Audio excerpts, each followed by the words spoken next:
ഹരേ കൃഷ്ണ, എല്ലാവർക്കും പ്രണാമം. ഹരേ കൃഷ്ണ മാതാജി. ഹരേ കൃഷ്ണ, എല്ലാവർക്കും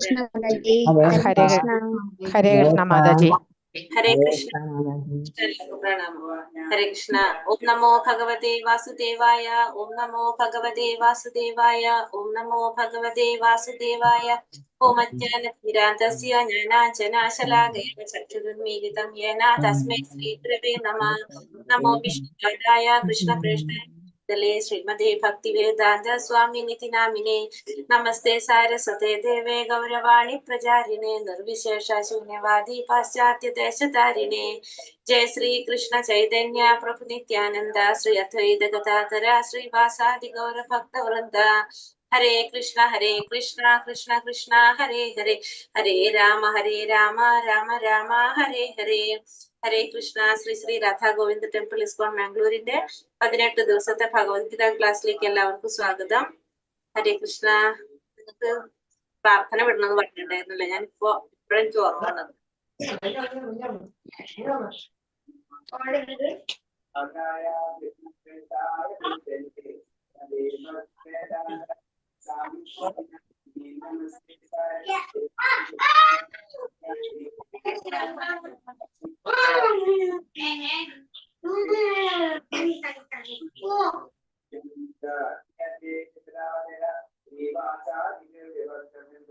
ഹരേ കൃഷ്ണ കൃഷ്ണ കൃഷ്ണ ഹരേ ഹരേ, ഹരേ രാമ രാമ രാമ ഹരേ ഹരേ, ഹരേ കൃഷ്ണ കൃഷ്ണ കൃഷ്ണ ഹരേ ഹരേ, ഹരേ രാമ രാമ രാമ ഹരേ ഹരേ, ഹരേ കൃഷ്ണ കൃഷ്ണ വിട്ടിട്ടുണ്ട് കേട്ടോ ഇന്ന്. ഇപ്പോഴെനിക്ക് ഇന്നലെ പറഞ്ഞിട്ടുണ്ടായിരുന്നില്ലേ പ്രയർ വിടാൻ പറഞ്ഞ നമ്മളെ ക്ലാസ്സിലല്ലേ പറഞ്ഞിട്ടുണ്ടായിരുന്നത്? അതെ മാതാജി, ഇട്ടിട്ടുണ്ട് കേട്ടോ, ഇപ്പൊ ഗ്രൂപ്പിൽ ഇട്ടിട്ടുണ്ട്. ഹരേ കൃഷ്ണ. അപ്പൊ എല്ലാവർക്കും പ്രണാമം. അധ്യായം 16 ഏതാണ്? ദേവ ആസുര ഭാവങ്ങള്. ഇന്ന് ദേവാസുര ഭാവത്തെ കുറിച്ചാണ്, സ്വഭാവത്തെ കുറിച്ചാണ്. ദേവന്മാരുടെയും ദൈവിക സ്വഭാവത്തിലുള്ളവരുടെയും ആസുരിക സ്വഭാവം, രണ്ടുപേരുടെ സ്വഭാവങ്ങളെ കുറിച്ചാണ് ഇന്നത്തെ അധ്യായത്തിൽ നമ്മൾ പഠിക്കാനായിട്ട് പോകുന്നത്. ദൈവിക സ്വഭാവമുള്ളവരുടെ ഗുണങ്ങൾ, അവർക്ക് എന്തൊക്കെയാണ് ഗുണങ്ങള്, ആസുരിക സ്വഭാവത്തിലുള്ളവർ എങ്ങനെയായിരിക്കും എന്നാണ് നമ്മൾ ഇന്നത്തെ അധ്യായത്തിൽ നമ്മൾ കാണുന്നത്. ഇന്നലെ 15ാമത്തെ അധ്യായത്തില് പുരുഷോത്തമ യോഗത്തിൽ ഭഗവാൻ എന്താ പറഞ്ഞിട്ടുണ്ടായിരുന്നത്? ഭഗവാനെ കുറിച്ച് അറിയുകയാണ് വേദപഠനത്തിന്റെ ഉദ്ദേശം. ഭൗതിക ബന്ധങ്ങളാണ് ഇവിടെ അരയാൽ വൃക്ഷത്തിനോട് ഉപമിച്ചിരിക്കുന്നത്. ഭൗതിക പ്രകൃതിയുടെ ത്രിഗുണങ്ങളാൽ പോഷകപ്പെട്ട അല്ല, അതിന്റെയും ലാസ്റ്റ് കൺക്ലൂഷൻ എന്തായിരുന്നു? 15ാമത്തെ അധ്യായത്തിന്റെയും എല്ലാത്തിന്റെയും ഉദ്ദേശം ഭഗവാനെ കുറിച്ച് അറിയുക തന്നെയാണ്. അപ്പൊ ഭഗവാനെ കുറിച്ച് നമ്മൾ നിരന്തരം ഭഗവാൻ സ്മരണ ഉണ്ടായിക്കൊണ്ടിരിക്കണം, ഭക്തിയുടെ സേവനം ചെയ്തുകൊണ്ടിരിക്കണം എന്നാണ് ഈ അധ്യായത്തിന്റെയും ഒരു കൺക്ലൂഷൻ ആയിട്ട് നമുക്ക് പറയുന്നത്. അത് തന്നെയാണ് അല്ലെ? എല്ലാവരും ഭഗവാൻ ഭക്തിയുടെ സേവനത്തിൽ ഏർപ്പെടുത്താത്തോളത്തോളം കാലം ഒരു വ്യക്തിയെ നമുക്ക് എന്തായിട്ട് കാണാൻ സാധിക്കില്ല? ബുദ്ധിമാനാണെന്ന് പോലും പറയാൻ സാധിക്കില്ല. സാമാന്യ ബുദ്ധിമാനാണെങ്കിലും ഭക്തിയുടെ സേവനത്തിൽ ഏർപ്പെടാത്തോളം കാലം, ഭഗവാനെ കുറിച്ച് അറിയാത്തൊരു വ്യക്തിയെ, കൃഷ്ണാവബോധത്തിൽ ഇല്ലാത്ത, ഭഗവാനെ കുറിച്ചുള്ള ഒരു ബോധം ഇല്ലാത്തൊരു വ്യക്തിയെ നമുക്ക് എന്തെന്ന് പറയാൻ സാധിക്കില്ല എന്ന് പറഞ്ഞു? ബുദ്ധിമാനാണെന്ന് പറയാനായിട്ട് അല്ലേ? അപ്പൊ മെയിൻ ആയിട്ട് എന്താണ്? ഭക്തിയുടെ സേവനം, അത് ഭഗവാനെ കുറിച്ചുള്ള ഒരു ബോധം ഉണ്ടാകുക എന്നുള്ളത് തന്നെയാണ് നമ്മൾ 15ാമത്തെ അധ്യായത്തിലും ഭഗവാൻ നമുക്ക് പറഞ്ഞു തന്നത്. 16ാമത്തെ അധ്യായത്തില് ദേവാസുര ഭാവത്തില് ദൈവിക ഗുണത്തിലുള്ളവരും ആസുരിക സ്വഭാവത്തിലുള്ളവരുടെയും സ്വഭാവത്തെ കുറിച്ചാണ്, അവരുടെ ഗുണങ്ങള്, അവരുടെ സ്വഭാവത്തിൽ ഉണ്ടാവുന്ന കാര്യങ്ങളാണ് ഇന്നത്തെ അധ്യായത്തിൽ നമ്മൾ കാണാൻ പോകുന്നത്. അധ്യായം 16 ദേവാസുര ഭാവങ്ങള്. അധ്യായത്തിലേക്ക് കടക്കാം. ഹരേ കൃഷ്ണ. ഓം നമോ ഭഗവതേ വാസുദേവായ. ശ്രീ ഭഗവാനുവാച അഭയം സത്വ സംശുദ്ധിർജ്ഞാന യോഗ വ്യവസ്ഥിതിഃ ദാനം തമശ്ച യജ്ഞശ്ച സ്വാധീയസ്ഥാപയാർജനവം അഹിംസ സത്യമക്രോധ ത്യാഗ ശാന്തിരപൈശുനം ദയാഭൂതേശലോലുപ്തം മാർദ്ദവം പ്രീരചാപലം തേജക്ഷമാധൃതി ശൗച അദ്രോഹാനാതിമാനിത ഭവന്തി സമ്പദം ദേവി അഭിജാതസ്യ ഭാരത. പരമദിവ്യോത്തമ പുരുഷൻ പറഞ്ഞു, ഹേ ഭാരത, എന്താണ്? നിർഭയത, അസ്തിത്വത്തിന്റെ ശുദ്ധി, ആധ്യാത്മിക ജ്ഞാനനിഷ്ഠ, ദാനം, ആത്മനിയന്ത്രണം, യജ്ഞം, വേദപഠനം, തപസ്, ലാളിത്യം, അഹിംസ, സത്യം, ക്രോധമില്ലായ്മ, ത്യാഗം, ശാന്തി, പരദൂഷണത്തിൽ വെറുപ്പ്, സർവജീവികളോടും കാരുണ്യം, ലോഭമില്ലായ്മ, മൃദുല സ്വഭാവം, വിനയം, സ്ഥിരനിശ്ചയം, തേജസ്, ക്ഷമ, ധൈര്യം, ശൗചം, അസൂയാരാഹിത്യം, ബഹുമതിക്കുള്ള വാഞ്ചയില്ലായ്മ, ഇതെല്ലാം ദിവ്യ പ്രകൃതിയാൽ അനുഗ്രഹീതരായ ദൈവീകതയുള്ളവർക്കുള്ള ഗുണങ്ങളാണ്. ഇവിടെ എന്താ പറഞ്ഞത്? പരമദിവ്യോത്ത പുരുഷനായ ഭഗവാൻ പറയാണ്, ദിവ്യ പ്രകൃതിയാൽ അനുഗ്രഹീതരായിട്ടുള്ള ദൈവീകതയിലുള്ളവരുടെ ഗുണങ്ങളെ കുറിച്ചാണ് പറയുന്നത്. 26 ഗുണങ്ങൾ പറയുന്നത് ആരുടെയാണ്? ദൈവികതയിലുള്ളവരുടെ, അതായത് ദൈവിക സ്വഭാവത്തിലുള്ളവരുടെ ഗുണങ്ങളാണ് പറയുന്നത്. എന്തൊക്കെയാണ്? നിർഭയത, പിന്നെ അസ്തിത്വത്തിന്റെ ശുദ്ധി, ആധ്യാത്മിക ജ്ഞാനനിഷ്ഠ, ദാനം, ആത്മീയ നിയന്ത്രണം, ആത്മനിയന്ത്രണം, യജ്ഞം, വേദപഠനം, തപസ്, ലാളിത്യം, അഹിംസ, സത്യം, ക്രോധമില്ലായ്മ, ത്യാഗം, ശാന്തി, പരദൂഷണത്തിൽ വെറുപ്പ്, സർവജീവികളോടും കാരുണ്യം, ലോഭമില്ലായ്മ, മൃദുല സ്വഭാവം, വിനയം, സ്ഥിരനിശ്ചയം, തേജസ്, ക്ഷമ, ധൈര്യം, ശൗചം, അസൂയാരാഹിത്യം, പിന്നെ ബഹുമതിക്കുള്ള വാഞ്ചയില്ലായ്മ, ഇതെല്ലാം ദിവ്യ പ്രകൃതിയാൽ അനുഗ്രഹീതരായിട്ടുള്ള ദൈവീകതയിലുള്ളവരുടെ ഗുണങ്ങളായിട്ടാണ് പറയുന്നത്. അപ്പൊ ഈ അധ്യായത്തിൽ പറയുന്നത് ദൈവിക പ്രകൃതിയും അതിനനുസരിച്ചുള്ള സ്വഭാവങ്ങള്, ആസുരിക പ്രകൃതിയും അതിനനുസരിച്ചുള്ള സ്വഭാവങ്ങള്, അതിന്റെ നേട്ടങ്ങളും കോട്ടങ്ങളൊക്കെയാണ് നമ്മൾ ഈ അധ്യായത്തിൽ പറയുന്നത്. ഇപ്പൊ നമ്മളടുത്ത് 26 ഗുണങ്ങള്, ദിവ്യ പ്രകൃതിയാലുള്ളവരുടെ, ദൈവിക പ്രകൃതിയാലുള്ളവരുടെ 26 ഗുണങ്ങളാണ് ഇപ്പൊ പറഞ്ഞു. ഈ മുകളിൽ പറഞ്ഞ നമ്മൾ ഈ കണ്ട 26 ഗുണങ്ങളും എന്താണ്? ആധ്യാത്മികമായിട്ടുള്ളത് തന്നെയാണ്. അപ്പോ സാമൂഹ്യപരമായിട്ടും തൊഴിൽപരമായിട്ടും വ്യത്യസ്തങ്ങൾക്ക് അനുയോജിത, നമ്മുടെ ഓരോരുത്തരുടെ സാഹചര്യങ്ങൾ വ്യത്യസ്തത്തിലായിരിക്കും. അതിനനുസരിച്ച് നമ്മൾ ഈ ഗുണങ്ങളെ വളർത്തിയെടുക്കേണ്ടതാണ്. കാരണം ഈ ഗുണങ്ങളുടെ ലക്ഷ്യം എന്താണ്? ആത്മസാക്ഷാത്കാരത്തിന്റെ ഉന്നതിയിലേക്ക് എത്തുക. അതാണ് ഈ എല്ലാത്തിന്റെ ലക്ഷ്യം. അപ്പൊ അതിനു വേണ്ടിയിട്ട് നമ്മൾ എന്ത് ചെയ്യണം? ഈ ഗുണങ്ങള് നമ്മള് വളർത്തിയെടുക്കേണ്ടതാണ്. നമ്മളെ ഓരോരുത്തരും നമ്മുടെ സാഹചര്യത്തിൽ, പലർക്കും പല സാഹചര്യത്തിൽ, തൊഴിൽപരമായിട്ടും അല്ലെങ്കിൽ സാമൂഹ്യമായിട്ടുള്ള സാഹചര്യങ്ങൾ പലതായിരിക്കും. പക്ഷെ ഇതിന്റെയൊക്കെ ലക്ഷ്യം എപ്പോഴും എന്താണ്? നമുക്ക് ഈ പറഞ്ഞ പോലെ തന്നെ നമുക്ക് ആത്മസാക്ഷാത്കാരത്തിന്റെ ഉന്നതിയിലേക്ക് എത്താം, ആത്മസാക്ഷാത്കാരത്തിന്റെ ആ ഉന്നത തലങ്ങളിലേക്ക് എത്താന്നുള്ളതാണ് നമ്മുടെ ലക്ഷ്യം. അപ്പൊ അതിനു വേണ്ടിയിട്ട് നമ്മൾ എന്ത് ചെയ്യണം? ഈ ഗുണങ്ങള് ഇല്ലെങ്കിൽ നമ്മൾ എന്ത് ചെയ്യണം? ഇത് വളർത്തിയെടുക്കാനായിട്ട് ശ്രമിക്കണം. ഇതിൽ കൂടുതൽ നമുക്ക് കാര്യങ്ങൾ ഉണ്ടെങ്കിലോ, ഗുണങ്ങളല്ല, ഇതിൽ കൂടുതലുള്ള നമ്മൾ ദോഷങ്ങളായിരിക്കും അല്ലെ ഇതല്ലാത്തത്. അപ്പൊ അത് നമ്മള് മാറ്റാൻ ശ്രമിക്കണം. ഇത് ഇല്ലാത്ത ഗുണങ്ങൾ നമ്മൾ എന്ത് ചെയ്യണം? ഉണ്ടാക്കിയെടുക്കാനായിട്ട് ശ്രമിക്കണം. അപ്പോ ഈ 26 ഗുണങ്ങളാണ് എന്ത് ചെയ്യുന്നത്? ആത്മസാക്ഷാത്കാരത്തിന്റെ ഉന്നതിയിലേക്ക് സഹായിക്കുന്ന ദൈവിക പ്രകൃതി ഉള്ളവരുടെ ഗുണങ്ങളാണ്. ഇത് ദിവ്യ പ്രകൃതിയിൽ അനുഗ്രഹീതരായ ദൈവികതർക്ക് വേണ്ട ഗുണങ്ങളാണ് ഇതെല്ലാം. ഈ കാര്യങ്ങളാണ് നമ്മൾ എവിടേക്ക് നയിക്കുന്നത്? ആത്മസാക്ഷാത്കാരത്തിന്റെ ഉന്നതിയിലേക്ക് നയിക്കുന്നത്. ദംഭോ ദർപ്പോഭിമാനശ്ച ക്രോധ പാരുഷ്യമേവ ച അജ്ഞാനം ചാപി ചാദസ്യ പാർത്ഥ സമ്പാദമാസുരീം. ഹേ പാർത്ഥ, ഗർവം, അഹങ്കാരം, അഭിമാനം, ക്രോധം, പാരുഷ്യം, അജ്ഞാനം, ഇത് ആസുര സ്വഭാവങ്ങളാണ്. ഇനി ആസുരിക സ്വഭാവത്തിൽ എന്താണ് പറയുന്നത്? ഗർവ്, അഹങ്കാരം, അഭിമാനം, ക്രോധം, പാരുഷ്യം, അജ്ഞാനം, ഇതൊക്കെയാണ് ആരുടെ സ്വഭാവം?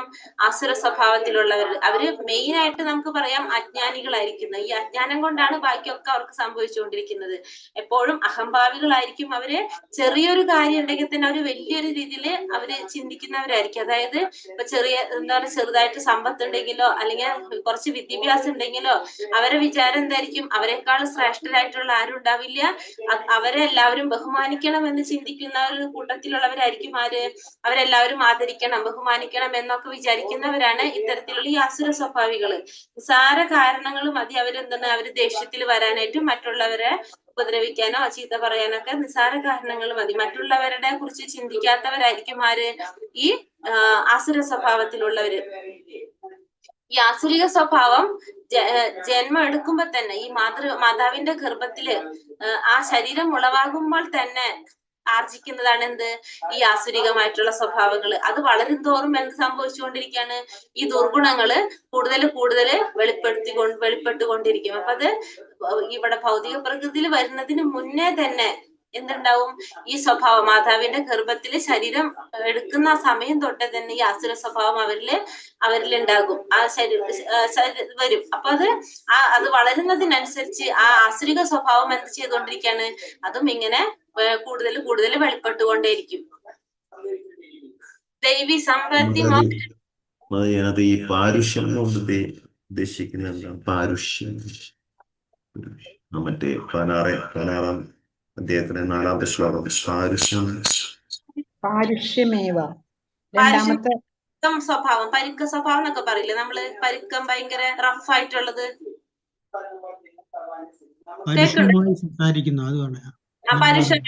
അതെ, പരുഷമായിട്ട് സംസാരിക്കും. പരുക്കം സ്വഭാവം നമ്മൾ പറയില്ലേ? നോർമലി പറയുന്ന ഒരു വേർഡല്ലേ അത്? പരുക്കം മട്ടില്ല, അതായത് റഫായിട്ടൊക്കെ സംസാരിക്കുക. ദൈവി സംബന്ധി മോക്ഷായ നിബന്ധായ സുരീമത മാശുച സമ്പദം ദൈവീ മാഭിജാതസ്യ പാണ്ഡവ. അഭൗതിക ഗുണങ്ങൾ മുക്തി സാധകങ്ങളും ആസുര ഗുണങ്ങൾ ബന്ധന കാരണങ്ങളുമാണ്.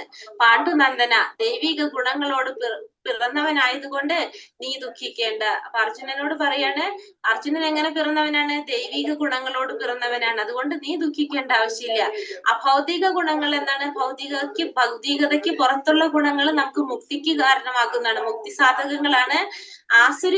ആസുരിക ഗുണങ്ങൾ എന്താണ്? ബന്ധനത്തിന് കാരണമാകുന്നതാണ്. അപ്പൊ അഭൗതികമായിട്ടുള്ള ഗുണങ്ങളാണ് നമ്മുടെ മുക്തിക്ക് കാരണമാകുന്നത്. ആസുരിക സ്വഭാവങ്ങളാണ് നമ്മളെ ബന്ധനത്തിന്, നമ്മൾ ഈ ഭൗതിക പ്രകൃതിയിൽ തന്നെ ബന്ധിച്ചു നിർത്താൻ കാരണമാകുന്നത് നമ്മുടെ ആസുരിക സ്വഭാവങ്ങളായിരിക്കും. പക്ഷെ ഭൗതികത്തിനപ്പുറത്തുള്ള നമ്മുടെ സ്വഭാവങ്ങൾ, ഭൗതിക ഗുണങ്ങള് മുക്തിക്ക് കാരണമാകുന്നതാണ്. പക്ഷെ പാണ്ഡുനന്ദനോട് പറയാണ്, അർജുനനോട് പറയാണ്, നീ ദുഃഖിക്കേണ്ട ആവശ്യമില്ല. കാരണം നീ എങ്ങനെ പിറന്നവനാണ്? ദൈവിക ഗുണങ്ങളോടെ പിറന്നവനായതുകൊണ്ട് നീ ദുഃഖിക്കേണ്ട ആവശ്യമില്ല. കാരണം അർജുനൻ ദൈവിക ഗുണങ്ങളോട് കൂടി പിറന്നവനാണ്. പിന്നെ അർജുനൻ എന്തില്ല? അർജുനൻ ഈ പറഞ്ഞ പോലെ തന്നെ മിഥ്യാഭിമാനോ പാരുഷ്യത്തിന്റെ അതൊന്നും അർജുനന് വന്നിട്ടില്ല. അതിലൊന്നും അർജുനൻ വീണിട്ടില്ല. അതുകൊണ്ട് തന്നെ അർജുനൻ ആസുര സ്വഭാവിയല്ല. പക്ഷെ അർജുനൻ ആസുര സ്വഭാവമാകും എപ്പോ? അർജുനന്റെ ധർമ്മം എന്താണ്? യുദ്ധം ചെയ്യുക എന്നുള്ളതാണ്. ആ യുദ്ധം ചെയ്യാതിരുന്നു കഴിഞ്ഞാൽ, തന്റെ കർമ്മത്തിൽ നിന്ന് മാറി നിന്ന് കഴിഞ്ഞാൽ അർജുനന്റെ സ്വഭാവം എന്താവും? ആസുര സ്വഭാവമാവും. കാരണം എല്ലാവരും യുദ്ധം ചെയ്യുമ്പോഴാണ് അല്ലെ അസുരനാവുന്നത്. പക്ഷെ അർജുനൻ ചെയ്യാതിരുന്നാലാണ് അർജുനൻ എന്ത് വരുന്നത്? ആസുരിക സ്വഭാവത്തിലേക്ക് അർജുനൻ എത്തുന്നത്. എന്തുകൊണ്ടാണത്? നമ്മള് സാധാരണ നമ്മൾ എന്തെങ്കിലും ഇങ്ങനത്തെ പ്രവർത്തികൾ ചെയ്യുമ്പോഴാണ് നമ്മൾ അസുരന്മാരാകുന്നത്. പക്ഷെ അർജുനന്റെ ധർമ്മം എന്താണ്? യുദ്ധം ചെയ്യാന്നുള്ളത്. ക്ഷത്രിയനാണ്. ആ ക്ഷത്രിയനായതുകൊണ്ട് അർജുനന്റെ ധർമ്മം ചെയ്യാതിരുന്നാലാണ് അർജുനൻ ഏതിൽ പോകുന്നത്? ആസുരിക സ്വഭാവത്തിൽ, ആസുരിക ഗണത്തിൽ പെടുന്നത്. അർജുനന്റെ ധർമ്മം യുദ്ധം ചെയ്യുക എന്നുള്ളതാണ്. അത് യുദ്ധം ചെയ്യേണ്ടത് അത്യാവശ്യമാണ്. ഇല്ലെങ്കിൽ അർജുനൻ ഏതിലേക്ക് പറയും? ആസുരിക സ്വഭാവത്തിലേക്ക് കണക്ക് കൂട്ടേണ്ടി വരും. സംഭൂത സ്വർഗലോകേസ്മിൻ ദൈവ ആസുര ഏവച ദൈവോ വിസ്തരശ പ്രോക്ത ആസുരം പാർത്ഥ മേ ശൃണു. ഹേ പാർത്ഥ, ഈ ലോകത്തിലുള്ള എല്ലാ സൃഷ്ടികളും ആസുരം ദൈവികം എന്നീ 2 വിഭാഗങ്ങളിൽ ഒന്നിൽപ്പെടും. ഞാൻ ദൈവിക ഗുണങ്ങളെ പറ്റി വിസ്തരിച്ചു പറഞ്ഞുവല്ലോ, ഇനി ആസുരങ്ങളായവയെ പറ്റി വിവരിക്കാം. അപ്പൊ അർജുനനോട് പറയാണ്, ഈ ലോകത്തിലുള്ള എല്ലാ സൃഷ്ടികളും എന്താണ്? ആസുരം ദൈവികം എന്നീ 2 വിഭാഗങ്ങളിൽ പെടുന്നതാണ് ഈ ലോകത്തിലുള്ള എല്ലാ സൃഷ്ടികളും. എല്ലാതും ഒന്നുകിൽ ആസുരത്തിൽ വരും, അല്ലെങ്കിൽ ദൈവികത്തിൽ വരും. ഈ 2 വിഭാഗങ്ങളില് ഏതിലെങ്കിലും വർണ്ണത്തിൽ പെടും എല്ലാവരും. പിന്നെ ദൈവിക ഗുണങ്ങളെ പറ്റിയാണ് ഇപ്പൊ പറഞ്ഞു തന്നത്. ഇനി ആസുരങ്ങളെ പറ്റി പറഞ്ഞു തരാനായിട്ട് പോകാണ്. അപ്പൊ ഈ ലോകത്തെ എല്ലാ സൃഷ്ടികളും എന്താണ്? എല്ലാവരും ആരുടെ മക്കളാണ് പറയുന്നത്? ദേവന്മാരും അസുരന്മാരും. അവർ 2 പേരും പ്രജാപതിയുടെ സന്താനങ്ങളാണ്, ദേവന്മാരും അസുരന്മാരും. ദൈവിക ഗുണത്തിലുള്ളവരും അസുരിക ഗുണത്തിലുള്ളവരും ആരുടെ മക്കളാണ്? പ്രജാപതിയുടെ ഒരച്ഛന്റെ മക്കളാണ്.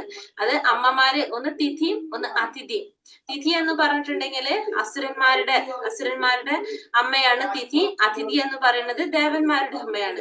ഈ അതിഥിയുടെയും തിഥിയുടെയും മക്കളാണ് ദൈവിക ഗുണത്തിലുള്ള ദേവന്മാരും അസുരന്മാരും. ഇവരെങ്ങനെയാണ് നമ്മൾ വേർതിരിക്കുന്നത്?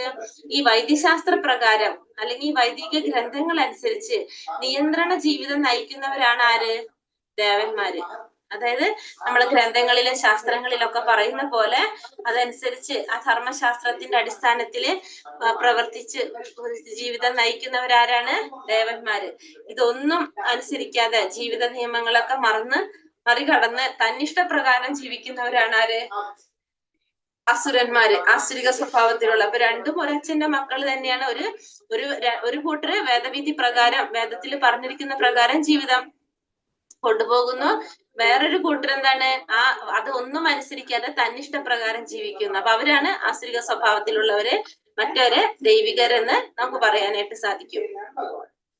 പ്രവൃത്തിം ച നിവർത്തിം ച ജനാനാ വിതുരാസുരഃ ന ശൗചം നാപി ചാചാരോ ന സത്യം തേഷു വിദ്യതേ. ചെയ്യേണ്ടതെന്തെന്നോ ചെയ്യരുതാത്തതെന്തെന്നോ ആസുര സ്വഭാവികൾക്ക് അറിഞ്ഞുകൂടാ. വിശുദ്ധിയോ നല്ല പെരുമാറ്റമോ സത്യസന്ധതയോ അവർക്കില്ല. ഇനി ആസുര സ്വഭാവികൾ എങ്ങനെയാണ്? അവർക്ക് എന്താണ് ചെയ്യേണ്ടത്, എന്താണ് ചെയ്യാൻ പാടില്ലാത്തത്, ഇതൊന്നും അവർക്കറിയില്ല. പിന്നെ വിശുദ്ധി ഉണ്ടാവില്ല, നല്ല പെരുമാറ്റമായിരിക്കണം എന്നില്ല, സത്യസന്ധത ഉണ്ടാവില്ല. ഇവർക്ക് ഈ പറഞ്ഞ കാര്യങ്ങളൊന്നും ആർക്കുണ്ടാവില്ല? ഈ ആസുരിക സ്വഭാവത്തിൽ ഉണ്ടാവില്ല, ഉള്ളവർക്ക് ഉണ്ടാവില്ല. അപ്പൊ ഈ ആസുരിക സ്വഭാവികള് ധർമ്മശാസ്ത്രങ്ങളെ കുറിച്ച് അവർക്ക് അറിയുണ്ടാവില്ല, അറിയണമെന്ന് ആഗ്രഹം ഉണ്ടാവില്ല, അറിഞ്ഞാൽ തന്നെ അനുസരിക്കാനും പോകുന്നില്ല. അവർക്ക് ഒരിക്കലും ഇങ്ങനത്തെ കാര്യങ്ങൾ അറിയണമെന്നും ആഗ്രഹം ഉണ്ടാവില്ല, അറിഞ്ഞാൽ തന്നെ അത് അനുസരിക്കണം എന്നുണ്ടാവില്ല. അവർക്ക് ഇതിനെ കുറിച്ചൊന്നും വിശ്വാസം ഉണ്ടാവില്ല. അതുകൊണ്ട് വേദനിർദ്ദേശങ്ങളൊന്നും അനുസരിക്കാനോ വഴങ്ങാനോ തയ്യാറല്ലാത്തവരാണ് ആര്? ഈ പറഞ്ഞ ആസുരിക സ്വഭാവത്തിലുള്ളവര്. പിന്നെ ശുചിത്വം നമുക്കറിയാം, നമ്മൾ ആദ്യമേ പഠിച്ചിട്ടുണ്ട് അല്ലെ? ബാഹ്യമായിട്ടുള്ളതും ആന്തരികമായിട്ടുള്ള രണ്ട് ശുചിത്വം ഉണ്ട്. ഇത് രണ്ടും ആര് പാലിക്കുന്നുണ്ടാവില്ല? ഈ ആസുരിക സ്വഭാവത്തിലുള്ളവര്. ഇത് രണ്ടും അവരനുസരിക്കോ ഇഷ്ടപ്പെടുക അല്ലെങ്കിൽ പാലിക്കോ ചെയ്യുന്നുണ്ടാവില്ല. അതാണ് എന്ത് പറയണത് ഇവിടെ പറയുന്നത് നമുക്ക്. അപ്പൊ ജീവിതത്തില് ഒരു തരത്തിലും ഭഗവാനെ കുറിച്ച് അറിയണമെന്ന് ആഗ്രഹിക്കാത്ത ഒരു വകുപ്പിലുള്ളവരാണ് ആര്? ഈ ആസുരിക സ്വഭാവത്തിലുള്ളവര്. അസത്യം അപ്രതിഷ്ഠം തേ ജഗദാഹൂരനീശ്വരം അപരസ്പര സംഭൂതം കിമന്യകാമഹൈതുകം. ഈ പ്രപഞ്ചം അസത്യവും അടിസ്ഥാനരഹിതവുമാണെന്നും അതിന് നിയന്താവായി ഒരു ഈശ്വരനില്ലെന്നും അവർ പറയുന്നു. ലൈംഗിക അഭിലാഷം മാത്രമാണ് ഇതിന്റെ ഉൽപ്പത്തിക്ക് കാരണമെന്നും കാമമല്ലാതെ മറ്റൊന്നും കാരണമായിട്ടില്ലെന്നുമാണ് അവർ പറയുന്നത്. അപ്പോ ഈ പ്രപഞ്ചം എങ്ങനെയുള്ളതാണെന്ന് പറഞ്ഞത്? അസത്യമാണ്, അടിസ്ഥാനരഹിതമാണ്, ഇതിന് നിയന്തമായിട്ട് ഒരു ഈശ്വരനില്ല എന്ന് പറയുന്നതാണ് ആര്? ആസുരിക സ്വഭാവികൾ. അവരൊരിക്കലും ഈശ്വരനിൽ വിശ്വസിക്കുന്നില്ല. ഈ പ്രപഞ്ചം ഭഗവാന്റെ സൃഷ്ടിയാണെന്ന് അവർ വിശ്വസിക്കുന്നില്ല. ഈ പ്രപഞ്ചം എന്താണ്? അടിസ്ഥാനരഹിതമാണെന്നാണ് അവര് പറയുന്നത്. ഇതൊക്കെ മിഥ്യയായിട്ടുള്ളതാണ്. ഇവിടെ ഭഗവാൻ ഒരു പ്രത്യേക ഉദ്ദേശത്തിന് വേണ്ടിയിട്ട് പ്രപഞ്ചം സൃഷ്ടിച്ചതാണെന്നോ ഈ ഒരു ശാസ്ത്രങ്ങൾ അനുസരിച്ചാണ് ഇവിടെ പ്രവർത്തിക്കേണ്ടതെന്നുള്ളൊരു ചിന്തയോ ഒരു ധാരണയോ ഒന്നും ആർക്കുണ്ടാകുന്നില്ല? ഈ ആസുരിക സ്വഭാവത്തിൽ ഉണ്ടാവുന്നില്ല. അവരെങ്ങനെയാണ്? പ്രപഞ്ചം തന്നെ ഉണ്ടായിട്ടുള്ള തന്നിഷ്ടപ്രകാരം ജീവിക്കാനുള്ളതാണ്.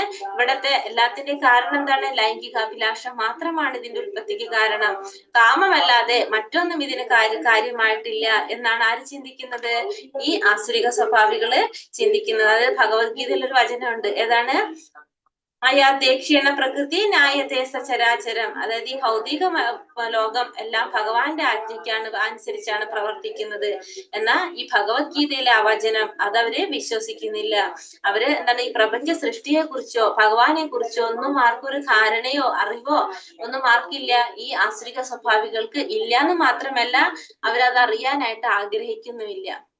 ഏതാം ദൃഷ്ടിമവഷ്ടഭ്യ നഷ്ടാത്മനോൽപ ബുദ്ധയഃ പ്രഭാവന്ത്യുഗ്രകർമാണ ക്ഷയായ ജഗദോഹിതഃ. ഈ നിഗമനങ്ങളെ പിന്തുടർന്ന് സ്വയം നഷ്ടപ്പെട്ടവരും അസുരന്മാരുമായ ഈ അല്പബുദ്ധികൾ ലോകനാശകരങ്ങളായ കൊടുംക്രിയകളിലേക്ക് ഏർപ്പെടുന്നു. അപ്പൊ ഇങ്ങനെ ഒരു നിഗമനത്തിലൂടെയാണ് ആര് പോകുന്നത്? ഈ ആസുരിക സ്വഭാവികൾ പോകുന്നത്. അപ്പോ സ്വയം നഷ്ടപ്പെട്ടവരും അസുരന്മാരുമായ ഈ അല്പബുദ്ധികൾ എന്ത് ചെയ്യും? ലോകനാശകരങ്ങളായിട്ടുള്ള കൊടുംക്രിയകളിലേക്ക് ഏർപ്പെട്ടിട്ട് പോകും. അപ്പൊ ഈ ആസുരിക സ്വഭാവികൾക്ക് പൊതുവെ എന്തായിരിക്കും? ബുദ്ധി കുറവായിരിക്കും. അതുകൊണ്ട് തന്നെ അവര് നമ്മൾ പറഞ്ഞു ഈശ്വരനെ കുറിച്ച് അറിയാൻ അവർ ആഗ്രഹിക്കുന്നില്ല, അറിയുന്നില്ല. ഈശ്വരനെ കുറിച്ച് അറിയണമെന്ന് അവർ ആഗ്രഹിക്കുന്നില്ല. അപ്പൊ മറ്റുള്ളവർ പറഞ്ഞാൽ തന്നെ അത് അനുസരിക്കാനായിട്ട് അവര് തയ്യാറുമല്ല. അപ്പൊ ഇവര് ബുദ്ധിഹീനരാണ്, ബോധശൂന്യരാണെന്നാണ് പറയുന്നത്. ഈ ഭൗതിക ലോകം ആവുന്നത്ര ആസ്വദിക്കാൻ വേണ്ടിയിട്ടുള്ളതാണെന്നാണ് ആര് ചിന്തിക്കുന്നത്? ഇത്തരത്തിലുള്ള ആസുരിക സ്വഭാവത്തിലുള്ളവര് ചിന്തിക്കുന്നത്. ഇപ്പൊ അവരുടെ ഇന്ദ്രിയ സന്തോഷത്തിന് വേണ്ടിയിട്ട് അവരെന്ത് ചെയ്യും? ഇങ്ങനെ ഓരോ യന്ത്രങ്ങള് അല്ലെങ്കിൽ ഓരോ എന്താ പറയാ എന്തെങ്കിലുമൊക്കെ ഇങ്ങനെ ഉപകരണങ്ങളൊക്കെ കണ്ടുപിടിച്ചുകൊണ്ടിരിക്കും. അവരതിനു വേണ്ടിയിട്ട് സദാ അതിനു വേണ്ടിയിട്ട് പ്രവർത്തിച്ചു കൊണ്ടിരിക്കും. അവരുടെ വിചാരം എന്താണ്? ഇതൊക്കെ മാനവ സംസ്കാരത്തെ മുന്നിലേക്ക് നയിക്കുന്നെന്ന് അവർ കരുതുന്നു. പക്ഷെ സ്വാഭാവികമായിട്ട് എന്താ സംഭവിക്കുന്നത്? ഈ ജനങ്ങള് കൂടുതൽ അക്രമാസക്തരായിക്കൊണ്ടിരിക്കുകയാണ്. പിന്നെ ഇതേപോലെ തന്നെ ക്രൂരന്മാരായിക്കൊണ്ടിരിക്കുകയാണ്. അപ്പൊ ഇതൊക്കെയാണ് നടക്കുന്നത്. അതായത് നമുക്ക് തോന്നും, അവർക്ക് തോന്നുന്നത് എന്താണ്? അവര് കൂടുതൽ ഉന്നതിയിലേക്ക് പോകുന്നു അവർക്ക് ചിന്തിക്കാം. പക്ഷെ നേരെ ഓപ്പോസിറ്റ് ആണ് നടക്കുന്നത്. പിന്നെ ലാസ്റ്റ് ഇവര് എന്താ സംഭവിക്കും? അവര് ഈ അല്പബുദ്ധികള് ലോകനാശകങ്ങളായിട്ടുള്ള കൊടും ക്രിയകളിലേക്ക് ഏർപ്പെട്ടു പോയിക്കൊണ്ടിരിക്കും. ലാസ്റ്റ് ഇവര് പല രീതിയിലും എന്താണ് പറഞ്ഞ ഈ ആസുരിക സ്വഭാവത്തിലുള്ളവര് ലോകത്തിനെ നശിപ്പിക്കാൻ കാരണമായിട്ടുള്ള സംഹാരികള് ഇതൊക്കെ കണ്ടുപിടിക്കാനും അങ്ങനത്തെ കാര്യങ്ങളൊക്കെ ചെയ്യാനായിട്ട് അണ്വായുധത്തെ കുറിച്ചൊക്കെ നമുക്ക് പറയാം. ഇതൊക്കെ കണ്ടുപിടിക്കാനായിട്ട് അങ്ങനത്തെ പ്രവർത്തനങ്ങളിൽ ഏർപ്പെടും. അപ്പൊ ഇവരെ വിചാരം എന്താണ്? ഇവരൊക്കെ ലോകത്തില് ഭയങ്കര എന്താ പറയാ ആധുനിക ലോകത്തിലെ വൻ നേട്ടമായിട്ട് ഇവരത് കരുതും. പക്ഷെ ഇത് ശരിക്കും എന്തിലേക്കാണ് നയിക്കുന്നത്? നാശത്തിലേക്കാണ് നയിക്കുന്നത്. കാമമാശ്രിത്യ ദുഷ്പൂരം ദംഭമാനാമദാനിതഃ മോഹാത് ഗൃഹീത്വ പ്രവർത്തന്തേഷു ചീവ്രതഃ. അടക്കാനാവാത്ത കാമം പൂണ്ടും ദംഭം, ദുരഭിമാനം എന്നിവയിൽ മുഴുകി വ്യാമോഹിതരുമായ അസുര സ്വഭാവികൾ ക്ഷണികമായതിൽ ആകൃഷ്ടരായി എന്നും വൃത്തിഹീനമായ കർമ്മങ്ങൾ ചെയ്തു വരുന്നു. അപ്പൊ അടക്കാനാവാത്ത കാമം പൂണ്ട് ദംഭം, ദുരഭിമാനം എന്നിവയിൽ മുഴുകി വ്യാമോഹിതരായിട്ടുള്ള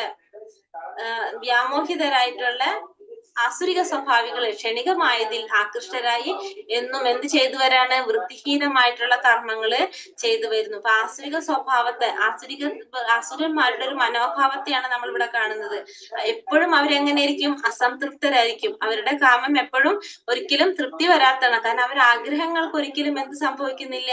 ഒരു അറുതി വരുന്നില്ല. അവരിങ്ങനെ 1 കിട്ടിയാൽ 2, 2 കിട്ടിയാൽ 4 വേണം. അതിങ്ങനെ അതിനു വേണ്ടിയിട്ട് അവരിങ്ങനെ പരിശ്രമിച്ചു കൊണ്ടിരിക്കും. അത് മാത്രമായിരിക്കും അവരുടെ ലക്ഷ്യം. അവര് വേറെ ഒന്നിനെ കുറിച്ചും ചിന്തിക്കുന്നേ ഇല്ല. പിന്നെ അതുപോലെ തന്നെ അജ്ഞാനികളാണ്. അവര് തെറ്റായ വഴിക്കാണ് പോകുന്നത് എന്ന് അവർക്ക് അറിയാനും സാധിക്കില്ല. അവര് തങ്ങളുടേതായ രീതിയിൽ ഈ ആസുരിക സ്വഭാവികൾ എന്താ ചെയ്യുന്നത്? കാരണം അവര് തന്നിഷ്ടത്തിന് പ്രവർത്തിക്കുന്നതല്ല. അവര് തങ്ങളുടേതായ രീതിയിൽ എന്ത് ചെയ്യണം? ഒരു ഈശ്വരനെ സൃഷ്ടിച്ച് ആ ഈശ്വരന് വേണ്ടിയിട്ട് കീർത്തനങ്ങൾ ഉണ്ടാക്കി അവർ ഈശ്വരനെ വേണ്ടിയിട്ട് പൂജിച്ച് അങ്ങനെ അവരുടെ ഇഷ്ടത്തിന് പല പല കാര്യങ്ങള് സന്തോഷിക്കാൻ വേണ്ടി അവര് ചെയ്തുകൊണ്ടിരിക്കുന്നവരാണ്. അല്ലാതെ അവര് ഈ വേദഗ്രന്ഥങ്ങളിൽ പറഞ്ഞിരിക്കുന്ന പോലെ നമ്മുടെ ശാസ്ത്രങ്ങളിൽ പറഞ്ഞ പോലെ പ്രവർത്തിക്കാനോ അനുസരിക്കാനോ ഒന്നും തയ്യാറാകുന്നില്ല ആര്? ഈ ആസുരിക രീതിയിലുള്ള സ്വഭാവത്തിലുള്ളവര്. മാതാജി, ഇതിനകത്ത് ഈ ദമ്പം എന്ന് ഉദ്ദേശിക്കുന്നത് ഗർവം എന്നുള്ളതാണല്ലേ? അതെ, ദമ്പം എന്ന് വെച്ചിട്ടുണ്ടെങ്കില് ദമ്പമാനമദാനിതം. ദമ്പം എന്ന് വെച്ചിട്ടുണ്ടെങ്കിൽ അതെ, ദുരഭിമാനം, ദമ്പം, കാമം പൂണ്ടും ദമ്പം, മാനം, മതം ഇവ ഉള്ളവരായിട്ട്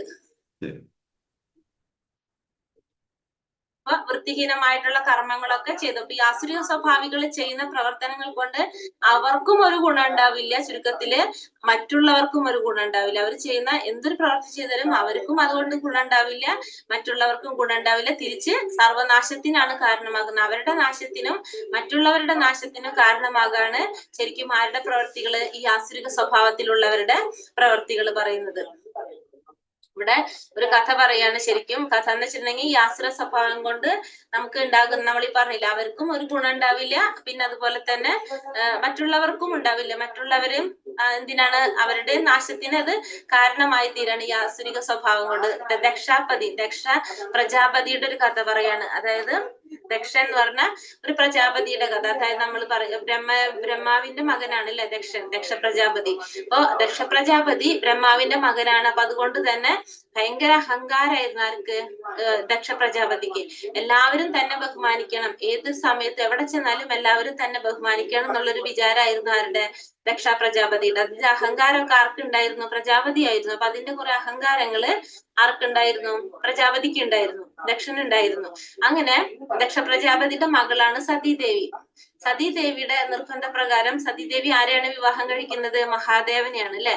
മഹാദേവനെ, ശിവനെയാണ് വിവാഹം കഴിക്കുന്നത്. പക്ഷെ പ്രജാപതി പ്രജാപതിക്ക് ഒട്ടും ഇഷ്ടമുണ്ടായിരുന്നില്ല. കാരണം പ്രജാപതിയുടെ ഒരു കഴിവും എന്താ പറയാ ഐശ്വര്യമൊക്കെ അനുസരിച്ച് വേറെ നല്ല നല്ല രാജകുമാരന്മാരെ സതിക്ക് കല്യാണം കഴിക്കായിരുന്നു. പക്ഷെ അത് ചെയ്തില്ല. മഹാദേവൻ ആരാണ്? വൈരാഗിയാണ് അല്ലെ? ഭൗതികമായിട്ടുള്ള ആഗ്രഹങ്ങളോ സുഖങ്ങളോ ഒന്നും ആഗ്രഹിക്കാത്തൊരു വ്യക്തിയാണ് മഹാദേവൻ. അപ്പോ സ്വന്തമായിട്ടൊരു വീടില്ല, ധരിക്കുന്നതാണെങ്കിൽ എന്താണ് ഇതല്ലേ എന്താ പറയാ മഹാദേവന്റെ ഡ്രസ്സ്.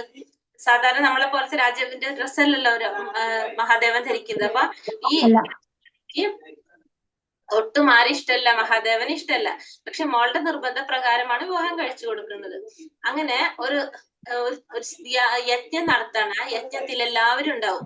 അപ്പൊ ശിവനും മഹാദേവനും ഇതേപോലെ തന്നെ ആരാണ്? വിഷ്ണുവും ബ്രഹ്മാവും എല്ലാവരും ഉണ്ടാവും. അപ്പൊ എല്ലാവരും വന്നതിന് ശേഷമാണ് പ്രജാപതി ആ യജ്ഞത്തിൽ എത്തുന്നത്. അപ്പൊ എല്ലാവരും പ്രജാപതിയെ കണ്ടപ്പോ എഴുന്നേറ്റ് നിന്ന് വണങ്ങി. പ്രജാപതിയാണല്ലോ, പ്രജാപതി വണങ്ങിയപ്പോ പക്ഷെ ശിവൻ മാത്രം എന്ത് ചെയ്തില്ല? ശിവനും ബ്രഹ്മാവും മാത്രം എന്ത് ചെയ്തില്ല? പ്രജാപതിയെ കണ്ടപ്പോ എഴുന്നേറ്റില്ല. ബ്രഹ്മാവ് പിന്നെ പ്രശ്നമില്ല, അച്ഛനാണല്ലോ. പക്ഷെ ശിവൻ എന്താണ്? മകളുടെ ഭർത്താവ് കൂടിയാണ്. ശിവൻ ആ സമയത്ത് വിഷ്ണുവിനെ ധ്യാനിച്ചു കൊണ്ടിരിക്കുകയായിരുന്നു. ശിവൻ അറിഞ്ഞില്ല പ്രജാപതി വന്നത്. പക്ഷെ പ്രജാപതിക്ക് അത് സഹിക്കാൻ സാധിച്ചില്ല. ഇൻസൾട്ട് ചെയ്ത പോലെയായി. പ്രജാപതി ആ ദേഷ്യത്തിന് അവിടെ ഭയങ്കര ബഹളം ഉണ്ടാക്കി. ആ യജ്ഞം മുഴുവൻ എന്തായി? അലങ്കോലപ്പെട്ടു പോയി. അങ്ങനെ ആ യജ്ഞം അവിടെ നടന്നില്ല. അത് മുഴുവനാക്കാനായിട്ട് സാധിച്ചില്ല.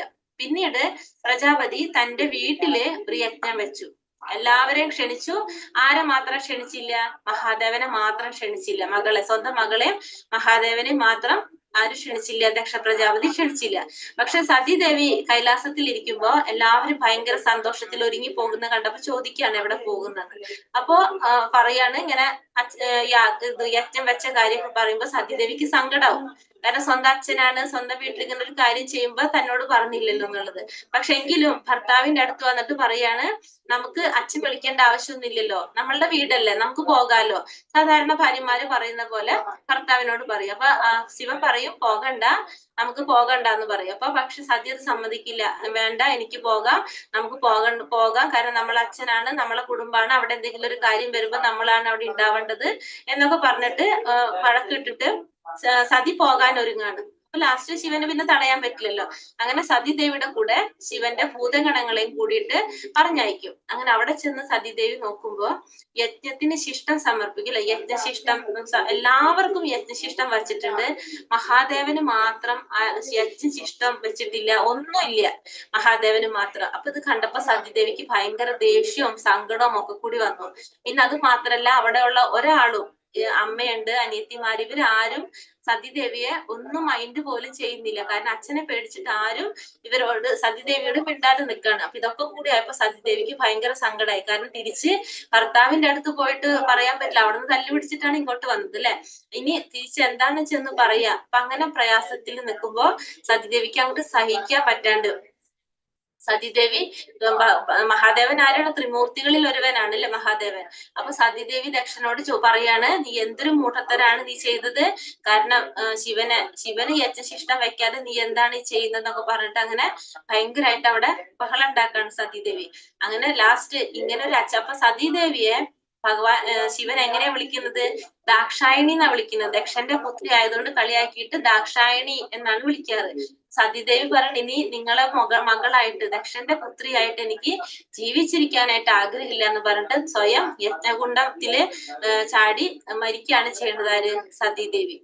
അങ്ങനെ സതി മരണപ്പെടാണ്. ഇത് ശിവൻ അറിയുമ്പോ ശിവൻ അവിടെ വന്നിട്ട്, ശിവന് ദേഷ്യം വന്ന എന്താണ്? താണ്ഡവാണ് ചെയ്യല്ലേ. അങ്ങനെ അവിടെ ഉള്ളവരെ മുഴുവനും നശിപ്പിക്കുകയാണ് ശിവൻ ചെയ്യുന്നത്. അങ്ങനെ ശിവൻ നശിപ്പിക്കുമ്പോ വിഷ്ണു ഇടപെടാണ് ചെയ്യുന്നത്. വിഷ്ണു ഇടപെട്ട് അപ്പൊ ശിവൻ ആ ദേഷ്യത്തില് ദക്ഷന്റെ തല അറുത്ത് കളയും. അങ്ങനെ പിന്നെ അവിടെ ആകെ നാശം സംഭവിക്കുമ്പോ പിന്നെ മഹാവിഷ്ണു ഇടപെട്ടിട്ട് എന്ത് ചെയ്യുന്നത്? നിർത്താണ് ചെയ്യണത്. അങ്ങനെ പ്രജാപതിക്ക് തന്റെ തെറ്റ് തിരുത്താനായിട്ട് ഉള്ള അവസരം കൊടുക്കാണ്. പിന്നെ അദ്ദേഹത്തിന് ആ തെറ്റ് മനസ്സിലായി. ശിവനോട് മാപ്പ് പറഞ്ഞ് പിന്നെ തല വെട്ടിക്കളഞ്ഞല്ലോ ഓൾറെഡി. അങ്ങനെ ഒരു ആടിന്റെ തല വെച്ചു കൊടുക്കാണ് ചെയ്യുന്നത്. ആർക്ക്? ദക്ഷന് ആടിന്റെ തല വെച്ചു കൊടുക്കാണ് ചെയ്യുന്നത്. അപ്പോ അവിടെ എന്താ സംഭവിച്ചത്? പ്രജാപതിയുടെ ഒരു അഹങ്കാരം കൊണ്ടാണ് ഇതൊക്കെ അവിടെ സംഭവിച്ചത് അല്ലെ. കാരണം ആ അഹങ്കാരം കൊണ്ട്, ആസുരിക സ്വഭാവം കൊണ്ട് പ്രജാപതിക്കും അവരുടെ ഒരു ഗുണം ഉണ്ടായിട്ടില്ല. തന്റെ മകൾക്ക് നാശം സംഭവിച്ചു. ആ യജ്ഞങ്ങൾ മുഴുവൻ അലങ്കോലപ്പെട്ടു. അവിടെ ഉണ്ടാകുന്നവർക്ക് മുഴുവനും അപകടം പറ്റി. ഇത്രയും കാര്യങ്ങൾ ഉണ്ടായത് എന്തുകൊണ്ടാണ്? ഒരാളുടെ സ്വഭാവം കൊണ്ടാണ് അവിടെ സംഭവിച്ചത്. അയാള് സൈലന്റ് ആണെങ്കിൽ ഇതൊന്നും അവിടെ സംഭവിക്കുന്നില്ല. പക്ഷെ ഈ ആസുരിക സ്വഭാവത്തിലുള്ളവരുടെ പ്രശ്നം അതാണ്. കാരണം അവരുടെ പറ്റിയും ചിന്തിക്കുന്നില്ല, മറ്റുള്ളവരെ ചിന്തിക്കുന്നില്ല, അതുകൊണ്ടുണ്ടാവുന്ന ഭവിഷ്യത്തുകളെ കുറിച്ചോ ഇതൊന്നും ആരും ചിന്തിക്കുന്നില്ല. ഈ ആസുരിക സ്വഭാവത്തിലുള്ളവര് ചിന്തിക്കുന്നില്ല ഒരിക്കലും. ഇതാണ് അവരുടെ സ്വഭാവം. ഇനി അടുത്തതിൽ എന്താ പറഞ്ഞ? ചിന്താമ പരിമേയാം ച പ്രളയാന്തമുപാശ്രിതഃ കാമോപഭോഗ പരമ ഏതാവാതിഥി നിശ്ചിതഃ ആശാപാശാശതൈർദത്ത കാമ ക്രോധാപരായണഃ ഈഹന്തേ കാമഭോഗാർത്ഥ അന്യേനാർത്ഥ സഞ്ചയാൻ. ഇന്ദ്രിയ സന്ദർപ്പണമാണ് മാനുഷിക സംസ്കാരത്തിന്റെ പ്രധാന ആവശ്യമെന്ന് അവർ കരുതുന്നു. കാരണത്താൽ ജീവിത അവസാനം വരെയും അളവറ്റ വ്യാകുലതയോടെ കഴിഞ്ഞുകൂടേണ്ടതായിട്ട് വരുന്നു. ആനായകായിരം ആഗ്രഹങ്ങളുടെ വലക്കെട്ടിലകപ്പെട്ട കാമക്രോധങ്ങൾക്ക് അധീനരായി സുഖഭോഗങ്ങൾക്കായി അന്യായമായിട്ടെങ്കിലും അവർ ധനം സമ്പാദിക്കുന്നു. ഇവരെന്താ ചിന്തിക്കുന്നത്? ജീവിതത്തിലെ ഇന്ദ്രിയ സന്ദർപ്പണമാണ് മാനുഷിക സംസ്കാരത്തിന്റെ പ്രധാന ആവശ്യം. ഇന്ദ്രിയ സന്ദർപ്പണമാണെന്ന് അവർ ചിന്തിക്കുന്നു. അതുകൊണ്ട് തന്നെ ജീവിത അവസാനം വരെ അവരെന്താണ്? അളവറ്റ വ്യാകുലതയോടുകൂടി കഴിഞ്ഞുകൂടേണ്ടതായിട്ട് വരുന്നു. അനേകായിരം ആഗ്രഹങ്ങളുടെ വലക്കെട്ടിലകപ്പെട്ട കാമക്രോധങ്ങൾക്ക് അധീനരായി സുഖഭോഗങ്ങൾക്കായി അന്യായമായിട്ടെങ്കിലും അവർ എന്ത് ചെയ്യാണ്? ധനം സമ്പാദിക്കുകയാണ് ചെയ്യുന്നത്. അപ്പൊ ഇവരുടെ ജീവിതത്തിന്റെ ഉദ്ദേശം എന്താണെന്നാണ് അവർ ചിന്തിക്കുന്നത്, കരുതുന്നത്. ആസുരിക സ്വഭാവികള് ഇന്ദ്രിയ സന്തോഷം, ഇന്ദ്രിയ സന്ദർപ്പണമാണ് ജീവിതത്തിന്റെ ഉദ്ദേശം അല്ലെങ്കിൽ ജീവിത ലക്ഷ്യം എന്ന് കരുതുന്നവരാണ് ആസുരിക സ്വഭാവത്തിലുള്ളവര്. മരണം വരെ ഈ ഒരു രീതിയിൽ തന്നെയാണ് ചിന്തിച്ചു കൊണ്ടുപോകുന്നത്.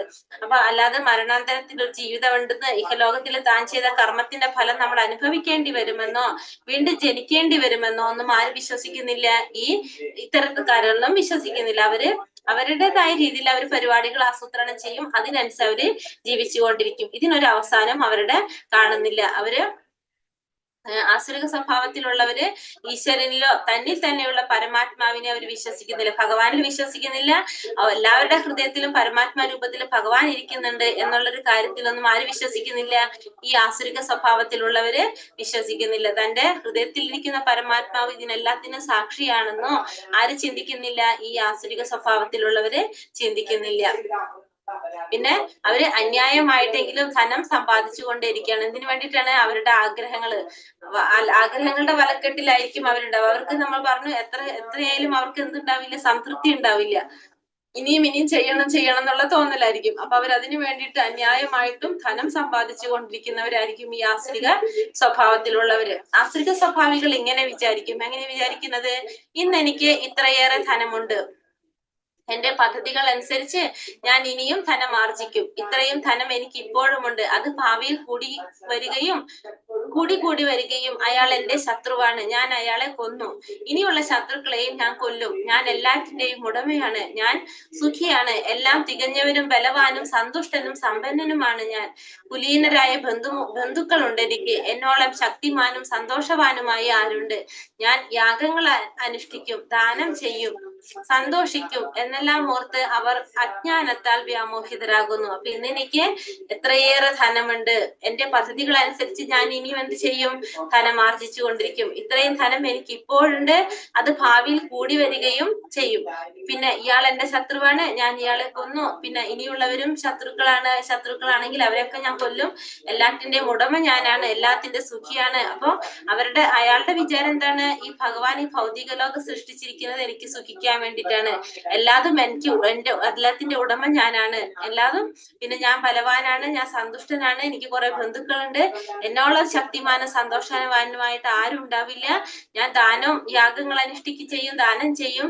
ഇതെല്ലാം ചെയ്യുന്നത് എന്തിനു വേണമെന്ന്? ഭൗതികമായിട്ടുള്ള സുഖങ്ങൾക്ക് വേണ്ടിയിട്ട് ഇതൊക്കെ ഞാൻ ചെയ്തുകൊണ്ടിരിക്കും. അങ്ങനെ അജ്ഞാനത്താൽ മോഹിതരാകുന്നതാരാണ്?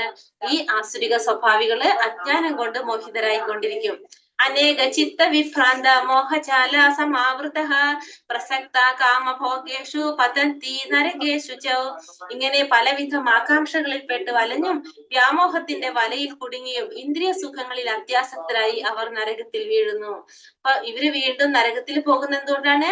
പല വിധത്തിലുള്ള ആകാംക്ഷകളിലൊക്കെ വലഞ്ഞ്, പല ആകാംക്ഷകളിൽ വലഞ്ഞ് വ്യാമോഹത്തിന്റെ വലയിൽ കുടുങ്ങി, വ്യാമോഹത്തിന്റെ വലയിൽ തുടങ്ങി ഇന്ദ്രിയ സുഖങ്ങളിൽ അത്യാസക്തരായിട്ട് അവർ എന്ത് ചെയ്യാണ്? നരകത്തിൽ ചെന്ന് വീഴുന്നു. അപ്പൊ അവരുടെ ഈ ആസുരിക സ്വഭാവത്തിലുള്ളവരുടെ ധനം ആർജിക്കാനുള്ള അല്ലെങ്കിൽ ധനം നേടാനുള്ള ആഗ്രഹത്തിന് ഒരിക്കലും എന്തുണ്ടാവുന്നില്ല? ഒരു അവസാനം ഉണ്ടാകുന്നില്ല.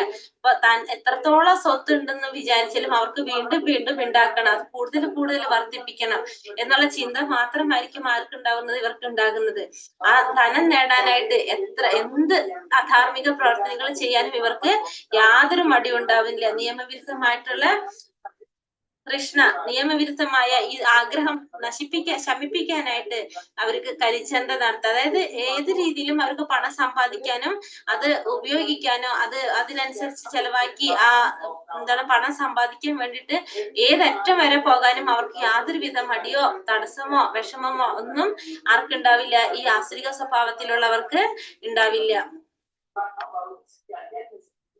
പിന്നെ ഈ ആസുരിക സ്വഭാവികളുടെ വിചാരം എന്താണ്? നമ്മൾ പറഞ്ഞു, നമ്മൾ ചെയ്യുന്ന കഴിഞ്ഞ ജന്മത്തിൽ ചെയ്ത കർമ്മത്തിന്റെ ഫലമാണ് ഈ ജന്മത്തിൽ നമ്മൾ ഇരിക്കുന്നത്. ചിലപ്പോൾ നമ്മൾ ഉത്കൃഷ്ടമായ കുലത്തിൽ ജനിക്കും, അതല്ലെങ്കിൽ നമ്മൾ എന്താണ് നമുക്ക് നല്ല സൗന്ദര്യം ഉണ്ടാവും, സമ്പത്ത് ഉണ്ടാവും, വിദ്യാഭ്യാസം ഉണ്ടാവും. അപ്പൊ ഇതൊക്കെ നമ്മൾ എങ്ങനെയാണ് നമുക്ക് കിട്ടുന്നത്? കഴിഞ്ഞ ജന്മത്തിൽ നമ്മൾ ചെയ്ത കർമ്മത്തിന്റെ അടിസ്ഥാനത്തിലാണ് അല്ലെ ഇതൊക്കെ നമുക്ക് വന്നു ചേരുന്നത്. പക്ഷെ ഇതിനൊന്നും ആര് വിശ്വസിക്കുന്നില്ല? ഇത് ഇവരുടെ കഴിവ് കൊണ്ടാണ് എന്നാണ് ആര് ചിന്തിക്കുന്നത്? ഈ ആസുരിക സ്വഭാവത്തിലുള്ളവര് വിചാരിക്കുന്നത്. അവരൊരിക്കലും അവരുടെ കഴിവല്ല, ഭഗവാന്റെ നിശ്ചയാണെന്നുള്ളത് ആർക്ക് ധാരണയില്ല? ഈ ആസുരിക സ്വഭാവത്തിലുള്ളവർക്ക് ചിന്തയുണ്ടാകില്ല. ഇവര് നിഷേധികളും സ്വയം സംതൃപ്തരുമായി സമ്പത്ത്, ദുരഭിമാനം ഇവയാൽ വ്യാമോഹിതരായി അഹങ്കാരത്തോടെ അവർ ചിലപ്പോൾ വൈദിക വിധികൾ അനുസരിക്കാതെ തന്നെ പേരിന് ചില യജ്ഞങ്ങൾ അനുഷ്ഠിക്കാറുണ്ട്. ഇപ്പൊ ഇവരെങ്ങനെയുള്ളവരാണ്? നിഷേധികളാണ്. പിന്നെന്താണ്? സ്വയം സംതൃപ്തരാണ്. അവർ സ്വയം സംതൃപ്തി അനുഭവിക്കുന്നവരാണ്. അപ്പൊ തങ്ങളാണ് എല്ലാത്തിന്റെയും എന്താണ്? തങ്ങളാണ് എല്ലാം എന്നോർത്ത് വേദഗ്രന്ഥങ്ങളിലെ നിബന്ധനകളെയോ പ്രാമാണികമായിട്ടുള്ളവരെയോ ഒന്നും അനുസരിക്കാതെ അവര് ചിലപ്പോൾ പേരിന് വേണ്ടി മാത്രം ഇങ്ങനെ യജ്ഞങ്ങളൊക്കെ അനുഷ്ഠിക്കും. ഈ ഗ്രന്ഥങ്ങളൊന്നും വിശ്വസിക്കാത്ത തന്നെ അവരുടെ ഇഷ്ടത്തിനാണ് അവരിതൊക്കെ ചെയ്യുന്നത്. അല്ലാതെ നമ്മൾ ശാസ്ത്രവിധി പറഞ്ഞ പ്രകാരം ഒന്നും ആയിരിക്കണമെന്നില്ല, അവരുടെ ഇഷ്ടത്തിനാണ്. കാരണം ഇതിന്റെയൊക്കെ കാരണം എന്തുകൊണ്ടാണ്? അവരുടെ ഇങ്ങനെ തന്നിഷ്ടത്തിന് ഇതൊക്കെ ചെയ്യാനായിട്ട് അവരെ കൊണ്ട് തോന്നിപ്പിക്കുന്നത് എന്താണ്? അവരുടെ മിഥ്യ അഹംഭാവത്തിന്റെ അല്ലെങ്കിൽ അജ്ഞത കൊണ്ടാണ് അവർ ഇതൊക്കെ ചെയ്യുന്നത്. ചിലപ്പോൾ അവസരം കിട്ടിക്കഴിഞ്ഞാൽ അവർ ആരായിട്ട് മാറും? ആചാര്യനായിട്ട് മാറും. അങ്ങനെയുള്ളവർ ആചാര്യനായിട്ട് മാറിയാലുള്ള പ്രശ്നം എന്താണ്? തെറ്റായ വഴിക്ക് ജനങ്ങളെ കൊണ്ടുപോകും അല്ലെ? അവര് തെറ്റായ വഴിക്കായിരിക്കും ദേവന്മാരെ കൊണ്ടുപോകുന്നത്. മാത്രമല്ല ഇവര് പറയണ കേൾക്കുമ്പോ ജനങ്ങൾ എന്ത് ചെയ്യും? ഇവരെ ഈശ്വരനായിട്ട് പോലും ആരാധിക്കുകയും പൂജിക്കുകയും ഒക്കെ ചെയ്യും. അപ്പൊ അതുകൊണ്ട് ഇവിടെ എന്താ നമ്മൾ പറയുന്നത്? ഇങ്ങനെ വേദവിധികൾ അനുസരിക്കാതെ തന്നെ ചില യജ്ഞങ്ങൾ അനുഷ്ഠിക്കുന്നവരുണ്ട്. അവരെ കുറിച്ചാണ് ഇപ്പൊ നമ്മൾ പറഞ്ഞത്. അസുരന്മാർ മിഥ്യാഹങ്കാരം, ബലം, ഗർവം, കാമം, ക്രോധം ഇവയാൽ സംഭ്രാന്തരായി തങ്ങളുടെയും അന്യരുടെയും ശരീരങ്ങളിൽ കുടികൊള്ളുന്ന പരമദിവ്യോത്തമ പുരുഷനോട് ഈശാലുക്കളായി തീർന്ന് ശരിയായ ധർമ്മത്തെ പഴിക്കുന്നു. അപ്പൊ ഈ അസുരന്മാരെന്താ ചെയ്യുന്നത്? മിഥ്യാഹങ്കാരം, കാമം, ബലം, ക്രോധം, ഗർവം ഇവയാൽ സംഭ്രാന്തരായി തങ്ങളുടെയോ അന്യരുടെയോ ശരീരത്തിൽ കുടികൊള്ളുന്ന പരമദിവ്യോത്തമ പുരുഷനായ ഭഗവാനോട് ഈർഷ്യാലുക്കളായി തീർന്ന ശരിയായ ധർമ്മത്തെ പഴിക്കുന്നു. ഈ അസുരന്മാര് മിഥ്യാഹങ്കാരം കൊണ്ട് ബലം, ഗർവം, കാമം, ക്രോധം ഇവയാൽ സംഭ്രാന്തരായി, ബലം എന്ന് വെച്ചാൽ ബലം, ദർപ്പം, പിന്നെന്താണ്? ഗർവ്, കാമം, ക്രോധം ഇതൊക്കെ സംഭ്രാന്തരായിക്കൊണ്ട് അവരെന്ത് ചെയ്യാണ്? തങ്ങളുടെ അല്ലെങ്കിൽ അന്യരുടെയും ശരീരങ്ങളിൽ കുടികൊള്ളുന്ന പരമദിവ്യോത്തമമായ പുരുഷനോട് ഈർഷ്യാലുക്കളായി തീർന്ന് ശരിയായ ധർമ്മത്തെ അവര് പിഴയ്ക്കാണ് ചെയ്യുന്നത്. തങ്ങളുടെ ഒരു ദുരഭിമാനം അല്ലെങ്കിൽ ശക്തി അല്ലെങ്കിൽ സമ്പാദിച്ചു കൂട്ടിയ ധനം, അതാണ് ഇതിനൊക്കെ കാരണം. ഈ ജീവിതം വരാൻ പോകുന്ന ജീവിതത്തിന്റെ തയ്യാറെടുപ്പാണെന്നുള്ളത് ആർക്ക് മനസ്സിലാകില്ല? ഈ ആസുരിക സ്വഭാവത്തിലുള്ളവർക്ക് മനസ്സിലാകില്ല. അപ്പൊ ഇവിടെ എന്താ പറയണത്? മിഥ്യാഹങ്കാരം, ബലം, ഗർവം, കാമം, ക്രോധം ഈ കാര്യങ്ങളെ മാറ്റി നിർത്തണം. മാറ്റി നിർത്തി കഴിഞ്ഞ് നമ്മളിൽ എന്ത് മാറും? ആസുരിക സ്വഭാവത്തില് മാറും. പിന്നെ ആസുരിക സ്വഭാവം മാറും. പരമദിവ്യ പുരുഷനോട് ഈർഷ്യാലുക്കളായി തന്നെ ശരിയായ ധർമ്മത്തെ അവര് പഴിക്കുകയാണ് ചെയ്യുന്നത്. അതിനാൽ എന്ത് ചെയ്യണം? ഏത് വിധത്തിൽ പ്രവർത്തിച്ചാലും നമുക്ക് എന്ത് ചെയ്യണം? നമുക്ക് ഏത് വിധത്തിൽ പ്രവർത്തിച്ചാലും ആർക്കും തടയാനാവില്ല എന്ന് അയാൾ ചിന്തിക്കുകയാണ് ചെയ്യുന്നത്. അപ്പൊ അയാള് ചിലപ്പോ അയാളുടെ ഇഷ്ടത്തിന് ഈ പറഞ്ഞ പോലെ ശാസ്ത്രങ്ങളിൽ പറയുന്ന പ്രകാരം ആയിരിക്കില്ല പ്രവർത്തിക്കുന്നത്. അപ്പൊ ഏത് പ്രവർത്തിക്കും സ്വാതന്ത്ര്യം നമുക്ക് ഭഗവാൻ തന്നിട്ടുണ്ടെങ്കിലും നമ്മൾ എന്ത് ചെയ്യണം? നമ്മള് തന്നിഷ്ടത്തിന് പ്രവർത്തിക്കാതെ നമ്മൾ ആ ശാസ്ത്രങ്ങളിൽ പറയുന്ന പ്രകാരമായിരിക്കണം നമ്മള് ചെയ്യേണ്ടത്. അല്ലെങ്കിൽ നമുക്ക് എന്താണ്, നമുക്ക് ഈ പറഞ്ഞ കാര്യങ്ങളൊന്നും നമുക്ക് ചെയ്യാനായിട്ടോ സാധിക്കില്ല. നമുക്ക് ഇതിലൊന്നും ഒരു ബന്ധം ഉണ്ടാവില്ല. നമ്മള് വേറെ വഴിക്ക് പോകും, ധർമ്മം വേറെ വഴിക്ക് പോകും. താനെ ഹംദിശതാ കൂരാൻ സംസാരേഷു നരാധമാൻ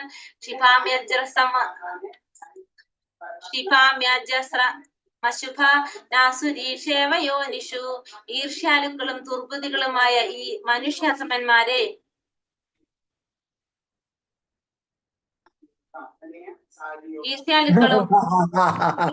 ഈ മനുഷ്യ അധമന്മാരെ ഭൗതിക ജീവിത സാഗരത്തിലെ ആസുര യോനികളിൽ തന്നെ ഞാൻ വീണ്ടും വീണ്ടും ജനിപ്പിക്കുന്നു. അപ്പൊ ഇങ്ങനെയുള്ളവരെ ഭഗവാൻ എന്താ ചെയ്യുന്നത്?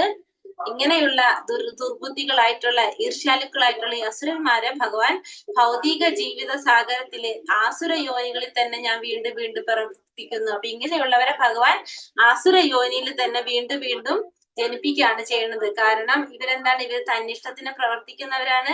ഇവരുടെ രീതിയിൽ ഭഗവാൻ എന്നുള്ള ഒരു ശക്തിയില്ല. ഈ പ്രപഞ്ചം തന്നെ എന്താണ്? സുഖിക്കാൻ വേണ്ടിയിട്ടുണ്ടായിട്ടുള്ളതാണെന്നാണ് അവർ പറയുന്നത്. അപ്പൊ അങ്ങനെയുള്ള ദുർബുദ്ധികളായ മനുഷ്യ അധമന്മാരെ ഭൗതിക ജീവിതത്തിലെ സാഗരത്തിൽ ആസുരിക യോനികളിൽ തന്നെ ഭഗവാൻ എന്ത് ചെയ്യാണ്? ഇവര് ജന്മം എടുക്കേണ്ടതായിട്ട് വരികയാണ് ചെയ്യുന്നത്. പിന്നെ ഇങ്ങനെ തന്നിഷ്ടം പോലെ പ്രവർത്തിച്ചു കൊണ്ടിരിക്കുമ്പോ അടുത്ത ജന്മം എന്താണെന്ന് തീരുമാനിക്കേണ്ടത് ആരാണ്? ഭഗവാനാണ് തീരുമാനിക്കേണ്ടത്. വ്യക്തിഗതമാത്മാവ് മരണത്തിന് ശേഷം ഒരു മാതാവിന്റെ ഗർഭാശയത്തിൽ പ്രവേശിച്ച് അവിടെ വെച്ച് എന്താണ് പരമോന്നത ശക്തിയുടെ മേൽനോട്ടത്തിൽ പ്രത്യേകമായ ഒരു ശരീരം കൈക്കൊള്ളും. അപ്പോ ഇത് സംഭവിക്കുന്നത് എവിടെയാണ്? മാതാവിന്റെ ഗർഭത്തിൽ വെച്ച് തന്നെ നടക്കും. അപ്പൊ നമ്മൾ എന്താ പറയുന്നത്? ആസുരിക സ്വഭാവത്തിലുള്ളവര് വീണ്ടും വീണ്ടും രാഷ്ട്രീയ ഗർഭത്തിൽ ഈർഷ്യാലുക്കളായ നരാധമന്മാരായി പിറക്കുന്നു. അപ്പൊ ഇവരൊക്കെ എങ്ങനെയാണ് പിറക്കുന്നത്? നരാധമന്മാരായിട്ട്, നരന്മാരിൽ തന്നെ ഏറ്റവും അധമന്മാരായിട്ടാണ് ഇവരെല്ലാം ജനിക്കേണ്ടതായിട്ട് വരുന്നത്. അപ്പൊ ഭഗവാൻ ഇവിടെ എന്താ പറയണത്? ആസുര യോനിയിൽ തന്നെ വീണ്ടും വീണ്ടും അവരെ ജനിപ്പിക്കുന്നു കൂടി എടുത്ത് പറയണം. അപ്പൊ ഭഗവാൻ ശരിക്കും കാരുണ്യവാനാണ്. പക്ഷെ ഇത്തരത്തിലുള്ള പ്രവൃത്തി ചെയ്യുന്നവരോട് ഭഗവാൻ എന്ത് കാണിക്കുന്നില്ല? കാരുണ്യം കാണിക്കുന്നില്ല. ആസുരീം യോനി മാപന്ന മൂഢ ജന്മനി ജന്മനി മാമ പ്രാപൈവ കൗന്ദേയ തഥോ യാന്ത്യാധമാം ഗതിം. ഹേ കുന്തിപുത്ര, ആസുര ജീവഗണങ്ങളിൽ അനേകം തവണ ജന്മമെടുത്ത ശേഷം ഇത്തരക്കാർ ഒരിക്കലും എന്റെ അടുത്തെത്തുകയില്ല. ക്രമേണ അധികം നീചങ്ങളായ തലങ്ങളിലേക്ക് താഴ്ന്നു പോകുന്നു. അപ്പൊ ഭഗവാൻ അർജുനോട് പറയാണ്, ഈ ആസുരിക സ്വഭാവത്തിലുള്ളവര് പല പ്രാവശ്യവും നമ്മളിപ്പോ ഈ പറയുന്ന ഓരോ പ്രാവശ്യമായിട്ടായിരിക്കും എന്ത് പറയണത്? അനേകം തവണ ജന്മമെടുത്ത ശേഷം പല പ്രാവശ്യം ഒരു ജന്മം എടുക്കാം. പല ജന്മങ്ങളായിട്ട് എടുത്തു കഴിഞ്ഞാലും ഒരിക്കലും അവരെവിടേക്ക് എത്തില്ല? ഭഗവാന്റെ അടുത്തേക്ക് എത്തില്ല. കാരണം അവർ വീണ്ടും വീണ്ടും എവിടേക്ക് പോകാണ്? താഴ്ന്ന തലങ്ങളിലേക്ക് താഴ്ന്നു പോകാണ് ചെയ്യണത്. അപ്പൊ ഇവിടെ ഈ ആസുരിക സ്വഭാവത്തിലുള്ളവര് അവരെ പറ്റി പറയാണ് ഭഗവാൻ ശരിക്കും നമുക്കറിയാം കാരുണ്യവാനാണ്, ഭക്തവത്സലനാണ് ഭഗവാൻ. പക്ഷെ എങ്കിലും ഭഗവാൻ പറയണ എന്താണ്? ഈ ആസുരിക സ്വഭാവത്തിലുള്ളവരെ അവരിൽ ഒരിക്കലും ഭഗവാൻ കനിയുകയില്ല എന്ന് പറയുന്നത് ഈ ശ്ലോകത്തിൽ പറയുന്നത്. അവര് ഈ ജന്മം തോറും രാക്ഷസ ഗർഭത്തിൽ നിന്ന് പിറവി അവര് ഭഗവത് കരുണയ്ക്ക് പാത്രീഭവിക്കാതെ അധികം അധപതിച്ച് അവര് ഈ മൃഗങ്ങളായിട്ട് പൂച്ചയായിട്ടോ നായയായിട്ടോ പിന്നെ അല്ലെങ്കിൽ പന്നിയൊക്കെ ആയിട്ട് ഉള്ള ശരീരം കൈക്കൊള്ളേണ്ടതായിട്ട് വരും. അപ്പൊ ഈ ആസുരിക ജീവഗണത്തിന് അനേകം തവണ ജന്മമെടുത്ത ശേഷവും ഇത്തരക്കാര് ഭഗവാന്റെ അടുത്തേക്ക് ഒരിക്കലും എത്തുന്നില്ല. കാരണം അവര് ക്രമേണ എന്തിലേക്ക് പോകാണ്? നീചമായിട്ടുള്ള തലങ്ങളിലേക്ക് പോകാണ് ചെയ്യുന്നത്.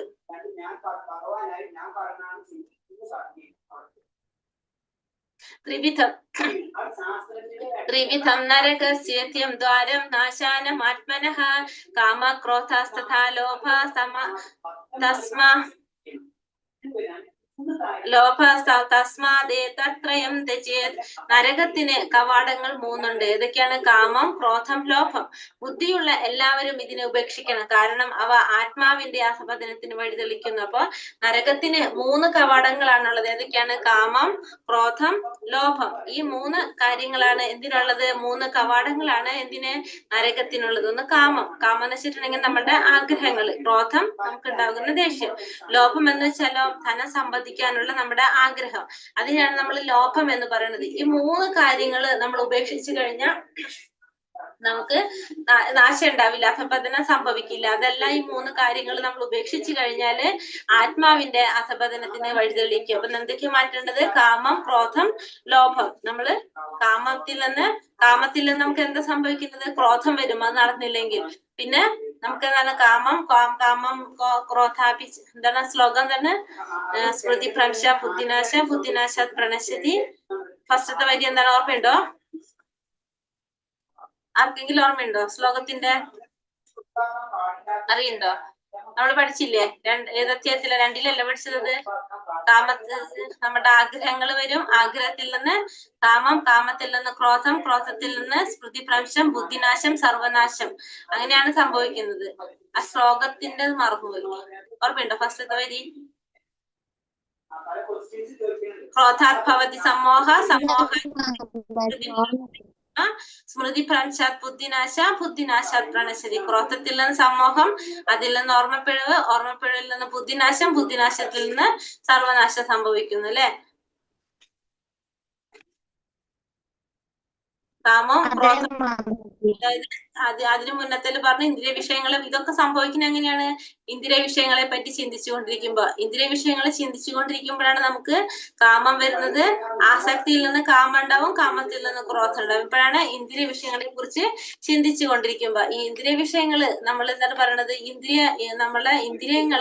ഇന്ദ്രിയ വിഷയങ്ങൾ എന്ന് പറയുന്നത് എന്താണ്? അപ്പൊ നമ്മളെ ഇന്ദ്രിയങ്ങളെ സംതൃപ്തപ്പെടുത്താൻ, ഇന്ദ്രിയങ്ങളെ സന്തോഷിപ്പിക്കാൻ വേണ്ടിയിട്ടുള്ള കാര്യങ്ങൾ.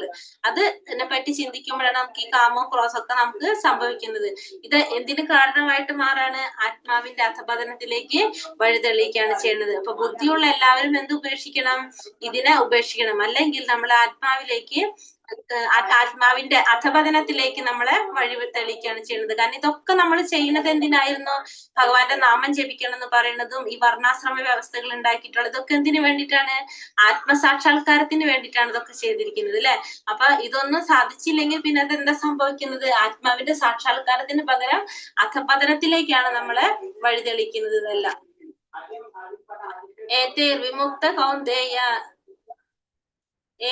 വിമുക്ത കൗന്ദേയ തമാദൗരൈസ്ത്രീഭിർനരഃ ആചരത്യാത്മനാശ്രയ തതോ യാതി പരാം ഗതിം.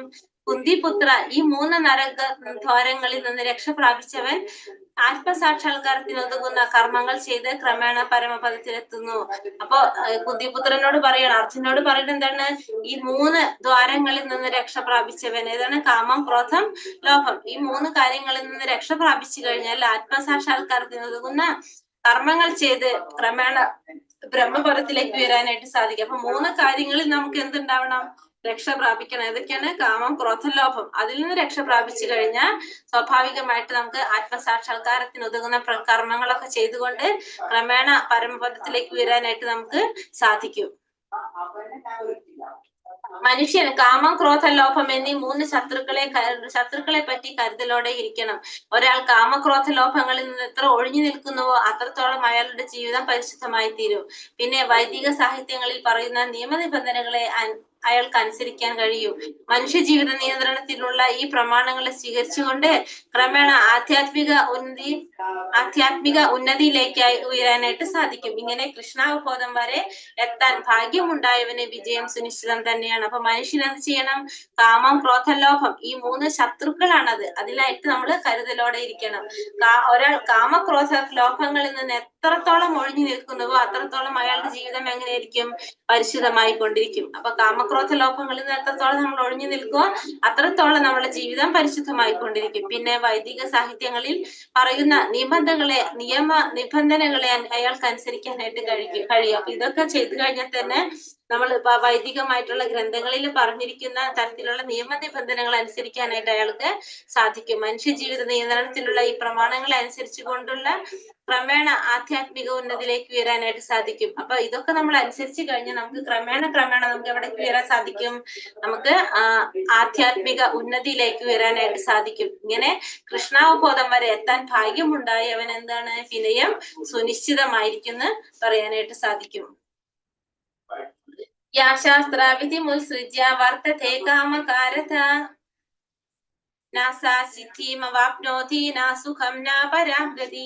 ശാസ്ത്രവിഹിതങ്ങളായ വചനങ്ങളെ കണക്കിലെടുക്കാതെ തന്നിഷ്ടം പോലെ പ്രവർത്തിക്കുന്നവർക്ക് പരിപൂർണതയോ പരമലക്ഷ്യപ്രാപ്തിയോ സുഖം പോലുമോ നേടാനാവില്ല. ഈ വിധികൾ അനുസരിക്കാതെ ശാസ്ത്രവിധിയിൽ പറഞ്ഞിരിക്കുന്ന കാര്യങ്ങള് നമ്മൾ കണക്കിലെടുക്കാതെ തന്നിഷ്ടം പോലെ പ്രവർത്തിക്കുന്നവരാണെങ്കിൽ അവർക്ക് എന്തുണ്ടാവില്ല? പരിപൂർണത ഉണ്ടാവില്ല, പരമലക്ഷ്യപ്രാപ്തി ഉണ്ടാവില്ല, പിന്നെന്താണ്? സുഖം പോലും അവർക്ക് നേടാനായിട്ട് സാധിക്കില്ല.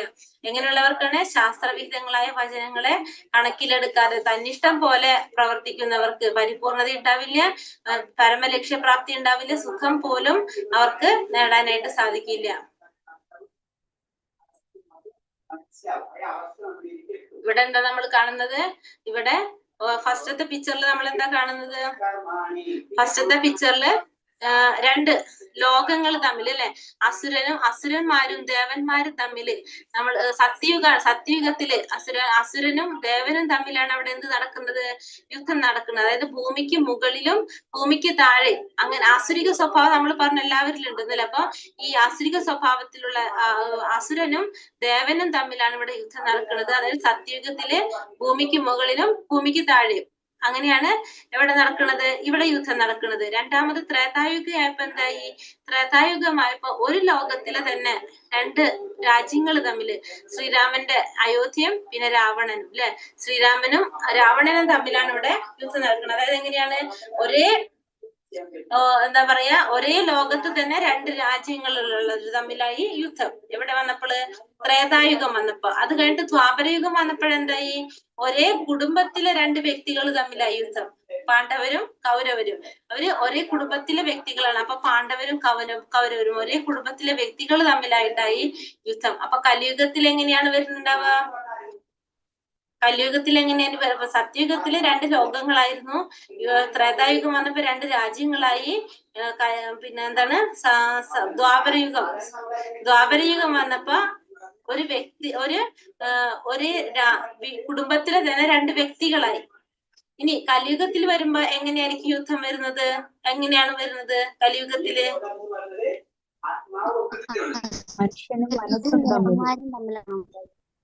ഇത് ജീവാത്മാവും പരമാത്മാവും തമ്മിലാണോ? ജീവാത്മാവും പരമാത്മാവും തമ്മിലല്ല. പരമാത്മാവ് ആരാണ്? പരമാത്മാവിന് ഓരോ വ്യക്തികളായിട്ട് ഓരോ വ്യക്തികളും ആസുരിക ഭാവവും ദൈവിക ഭാവവും തമ്മിലായിരിക്കും. അതെ, അതായത് നമ്മൾ പറയുന്നത് മനസ്സുമായിട്ട് മനുഷ്യനും മനസ്സുമായിട്ടല്ല, നമ്മളുടെ ഓരോരുത്തരുടെ ഉള്ളിൽ തന്നെ എന്തുണ്ട്? ദൈവിക സ്വഭാവം ആസുരിക സ്വഭാവം ഉണ്ടാവും. നമ്മുടെ ഓരോ മനുഷ്യരിലും ദൈവിക സ്വഭാവമുണ്ട്, ആസുരിക സ്വഭാവമുണ്ട്. അപ്പൊ ഒരു വ്യക്തിയിൽ തന്നെയാണ് ഇത് രണ്ടും ഉള്ളത്. ഒരാളിൽ തന്നെയാണ്. കലിയുഗത്തില് ഈ പറഞ്ഞ ദൈവിക സ്വഭാവത്തിലുള്ളവരും ആസുരിക സ്വഭാവത്തിലുള്ളവരും എന്ന് പറഞ്ഞാൽ അത് രണ്ടും ആരിൽ തന്നെയുണ്ട്? ഒരു വ്യക്തിയിൽ തന്നെയുണ്ട് ഉള്ളത്. അപ്പൊ അതുകൊണ്ട് അവിടെ യൂസ് നടക്കുന്നത് എങ്ങനെയാണ്? ഒരു വ്യക്തിയിലുള്ളിലെ ആസുര ഗുണം ദൈവിക ഗുണം തമ്മിലാണ് അവിടെ എന്ത് നടക്കുന്നത്? യുദ്ധം നടക്കുന്നത്. അപ്പൊ അതുകൊണ്ട് തന്നെയാണ് പറഞ്ഞത് ആസുരിക സ്വഭാവത്തിലുള്ളവര് അവരെങ്ങനെയായിരിക്കും? ആസുരിക സ്വഭാവത്തിലുള്ളവരും ദൈവിക സ്വഭാവത്തിലുള്ളവരും നോക്കുമ്പോ ചിലവരില് നമുക്ക് പറയാം ഒരാളിൽ തന്നെ ഇത് രണ്ടും ഉണ്ട്. അപ്പൊ ചിലപ്പോ ആസുരിക സ്വഭാവം കൂടിയിരിക്കാം, ചിലപ്പോ ദൈവിക സ്വഭാവം കൂടിയിരിക്കാം. അപ്പൊ എങ്ങനെയായാലും എന്താണ്? ഈ കലിയുഗത്തില് ഒരു വ്യക്തിയിൽ തന്നെയാണ് ഈ രണ്ട് കാര്യങ്ങൾ കാണുന്നത്. ആസുരിക സ്വഭാവം കാണുന്നതും ദൈവിക സ്വഭാവം കാണുന്നതും എങ്ങനെയാണ്? കലിയുഗത്തില് ഒരു വ്യക്തിയിൽ തന്നെയാണ് ഇത് രണ്ടും കാണുന്നത്. നമ്മൾ എന്താ ചെയ്യേണ്ടത്? നമ്മൾ ആസുരിക സ്വഭാവത്തിനെ അമർത്തി കളയാനായിട്ട് നമ്മൾ ശ്രമിക്കണം. നമ്മുടെ ജീവിതത്തിന്റെ ഉദ്ദേശം എന്താണ്? ഭഗവാനെ പ്രാപിക്കുക, അതല്ലെങ്കിൽ ആത്മസാക്ഷാത്കാരം നേടാൻ സാധിക്കുക, അതാണെന്നുള്ള ചിന്ത നമുക്ക് ഉണ്ടാവണം.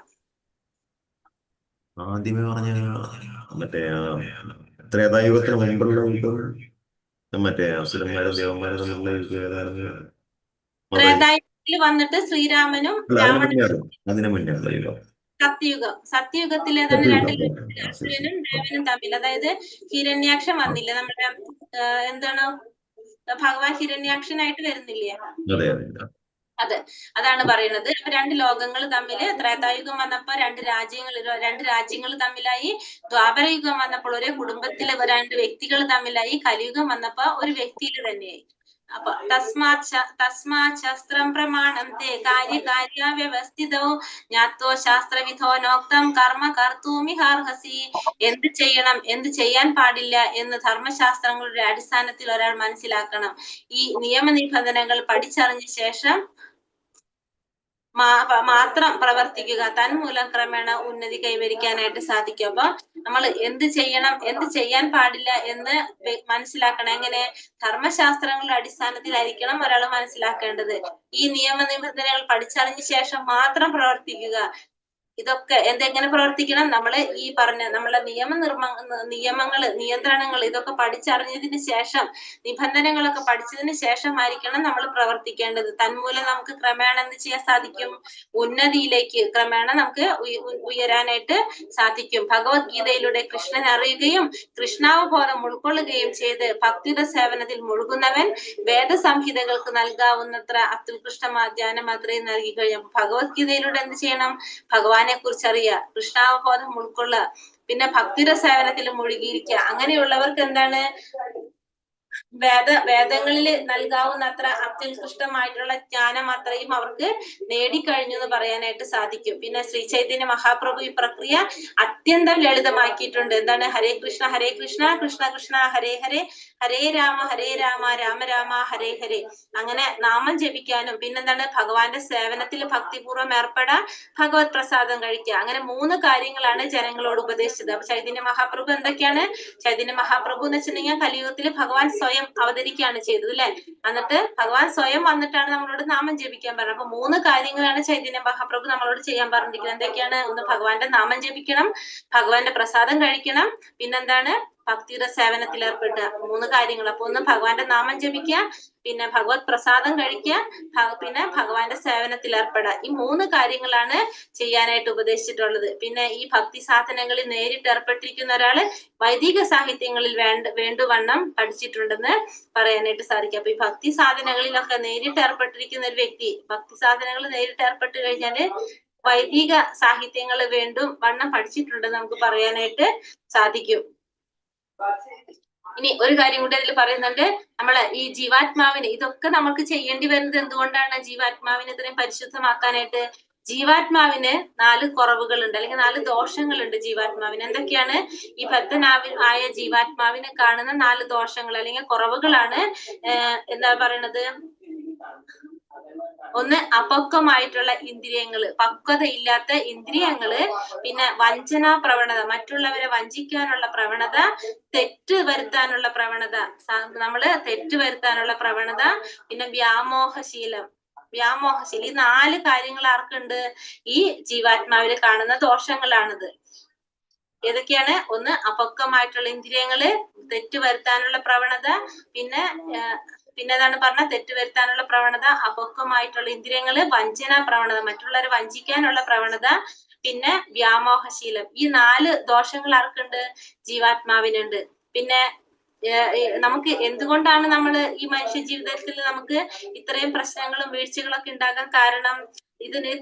ഇതെന്തുകൊണ്ടാണ് ഇതൊക്കെ സംഭവിക്കുന്നത്? ഭഗവാനെ കുറിച്ചുള്ള ജ്ഞാനം തരുന്ന ആ പ്രമാണങ്ങളോടുള്ള അകൽച്ച അല്ലെങ്കിൽ വെറുപ്പ്. ഭഗവാനെ കുറിച്ച് ജ്ഞാനം തരുന്ന ഇത്തരത്തിലുള്ള പ്രമാണങ്ങൾ ഉണ്ടല്ലോ, ആ പ്രമാണങ്ങളെ കുറിച്ച് അറിയാനായിട്ട് നമ്മൾ ആഗ്രഹിക്കുന്നില്ല. ആ പ്രമാണങ്ങളോടുള്ള വെറുപ്പാണ്.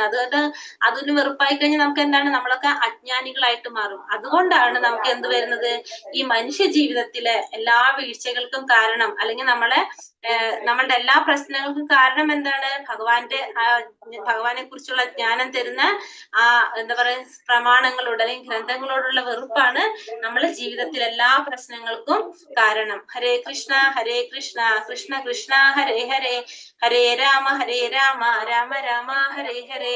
വാഞ്ചാകൽപതരൂപേശ്ച കൃപാ സിന്ധോഭ്യവച പതിതാനാം പാവനേഭ്യോ വൈഷ്ണവേഭ്യോ നമോ നമ. അനന്തകോടി വൈഷ്ണവൃന്ദി की जय, श्रील प्रभुपाद की जय, ഗുരുദേവ് की जय, നിതായ് ഗൗരബ്രഹ്മാനന്ദേ, ഹരി ഹരി ബോൾ. ഹരേ കൃഷ്ണ. എല്ലാവർക്കും നന്ദി.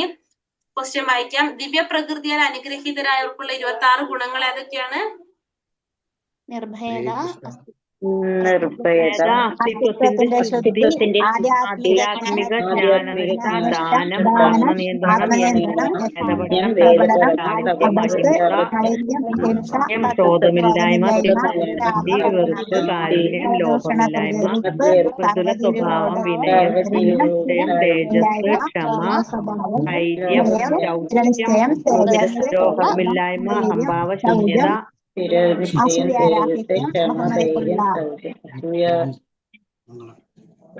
അതായത് ഏത് ശ്ലോകാണ് കൊടുത്തിരിക്കുന്ന ആ മീനിങ് അല്ലെ?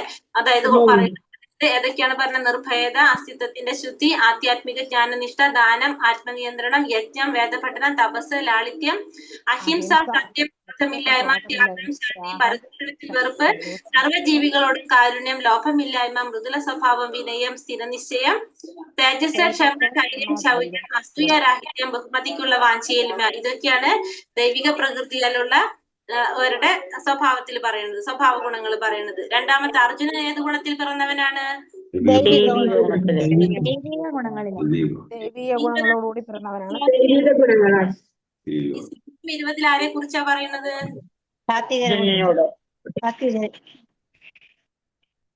ഏത്? ആസുരിക സ്വഭാവത്തിലുള്ളവര്, ജീവനങ്ങളിൽപ്പെട്ട ആളുകളെ പറ്റി. ഇവരെത്ര ജന്മം എടുത്താലും ഭഗവാനിലേക്ക് എത്തില്ല. അങ്ങനെയൊക്കെയാണ് തലങ്ങളിലേക്ക് പോയിക്കൊണ്ടിരിക്കും. സ്വഭാവത്തിലുള്ളവര് പറ്റില്ല, ഭഗവാന്റെ അടുത്തേക്ക് എത്താനായിട്ട് അവർക്ക് സാധിക്കില്ല. വീണ്ടും നീചമായിട്ടുള്ള തലങ്ങളിലേക്ക് അവര് പോയിക്കൊണ്ടിരിക്കും. അപ്പൊ ഭഗവാൻ ഭക്തവത്സലനാണ്. എത്രയും കാരുണ്യവാനാണെങ്കിലും ഈ ആസുരിക സ്വഭാവത്തിലുള്ളവർക്ക് ഒരിക്കലും ഭഗവാനെ കാണാനുള്ള ഒരു അവസരം കിട്ടുന്നില്ല. ആസുര സ്വഭാവത്തിലുള്ളവരുടെ സ്വഭാവങ്ങൾ ഏതൊക്കെയാ പറഞ്ഞത്? ആസുരിക സ്വഭാവം കാമം, ക്രോധം, അജ്ഞാനം, ഇഷ്ടപ്രകാരം പ്രവർത്തിക്കുന്നവരായിരിക്കും. മറ്റുള്ളവരെ കുറിച്ച് ചിന്തിക്കാത്തവരാണ്. പിന്നെ അജ്ഞാനികളാണ് അവര്. പിന്നെ കാമം, ക്രോധം, അവരാൻ പറഞ്ഞിട്ടില്ല, കുറച്ച് പറയണ്ടായിരുന്നല്ലോ ഇവിടെ ശ്ലോകത്തില്.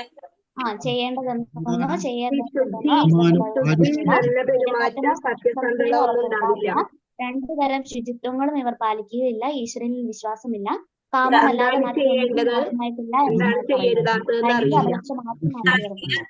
അഹങ്കാരം, അഭിമാനം, ക്രോധം, ഇതൊക്കെ അവരുടെ സ്വഭാവത്തിൽ കാണുന്നതാണ്. നരകത്തിന്റെ 3 കവാടങ്ങള് ലോഭം. ബദ്ധനായ ജീവാത്മാവിൽ കാണുന്ന ദോഷങ്ങൾ ഏതാണ്? അപക്വമായ പ്രവണത, വഞ്ചന പ്രവണത, വ്യാമോഹശീലം.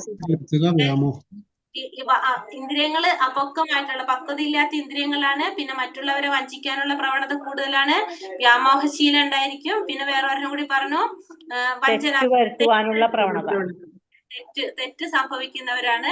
നമ്മൾ എപ്പോഴും പറയുന്ന ഒരു കാര്യമല്ല, നമ്മളൊക്കെ മനുഷ്യന്മാരല്ല, തെറ്റ് പറ്റില്ലെന്ന്. അപ്പൊ മനസ്സിലായല്ലോ നമ്മളെ ഭക്തരായിട്ടുള്ള ജീവാത്മാക്കളുടെ സ്വഭാവമാണ് അതൊക്കെ നമ്മളെ പോലുള്ളവരുടെ. അപ്പൊ അതാണ് മനുഷ്യ സമൂഹം. പിന്നെ മനുഷ്യ സമൂഹത്തിന്റെ എല്ലാതരം വീഴ്ചകൾക്കും കാരണം എന്താണ്? ഭഗവാനെ കുറിച്ചുള്ള ജ്ഞാനം തരാനുള്ള പ്രമാണങ്ങളോടുള്ള വെറുപ്പാണ് മനുഷ്യ സമൂഹത്തിന്റെ എല്ലാത്തരം വീഴ്ചകൾക്കും കാരണം. തരുന്ന ഈ പ്രമാണങ്ങളോടുള്ള വെറുപ്പ്. ആ വെറുപ്പ് ഉണ്ടാകുമ്പോൾ എന്താ സംഭവിക്കുന്നത്? നമ്മള് അജ്ഞാനികളായിട്ട് മാറാണ് ചെയ്യുന്നത് അല്ലെ? അപ്പൊ അതുകൊണ്ട് നമുക്ക് അതാണ് നമ്മുടെ എന്ത് പറയുന്നത്, നമ്മുടെ വീഴ്ചയ്ക്കും കാരണം. അതുകൊണ്ടാണ് ചൈതന്യ മഹാപ്രഭു ജനങ്ങളോട് ഉപദേശിച്ചത് എന്താണ്? ഹരേ നാമം ജപിക്കണം, ഭഗവത് നാമം സേവനത്തിൽ ജപിക്കണം, മുഴുകുക, പ്രസാദം ഭഗവത് കഴിക്കണം, പ്രസാദം സേവനം ചെയ്യണം. എന്ന കാര്യം പറഞ്ഞിട്ടുള്ളൂ. ഭഗവാന്റെ നാമം ജപിക്കുക, പ്രസാദം കഴിക്കുക, ഭഗവത് സേവനം ചെയ്യുക. സേവനത്തിൽ ഏർപ്പെടുക. ഈ 3 കാര്യങ്ങളാണ് ചെയ്യാൻ പറഞ്ഞത്. കലിയുഗത്തിൽ ആരെല്ലാം തമ്മിലാണ് മത്സരം നടക്കുന്നത്? ദൈവിക സ്വഭാവത്തിലുള്ളവരും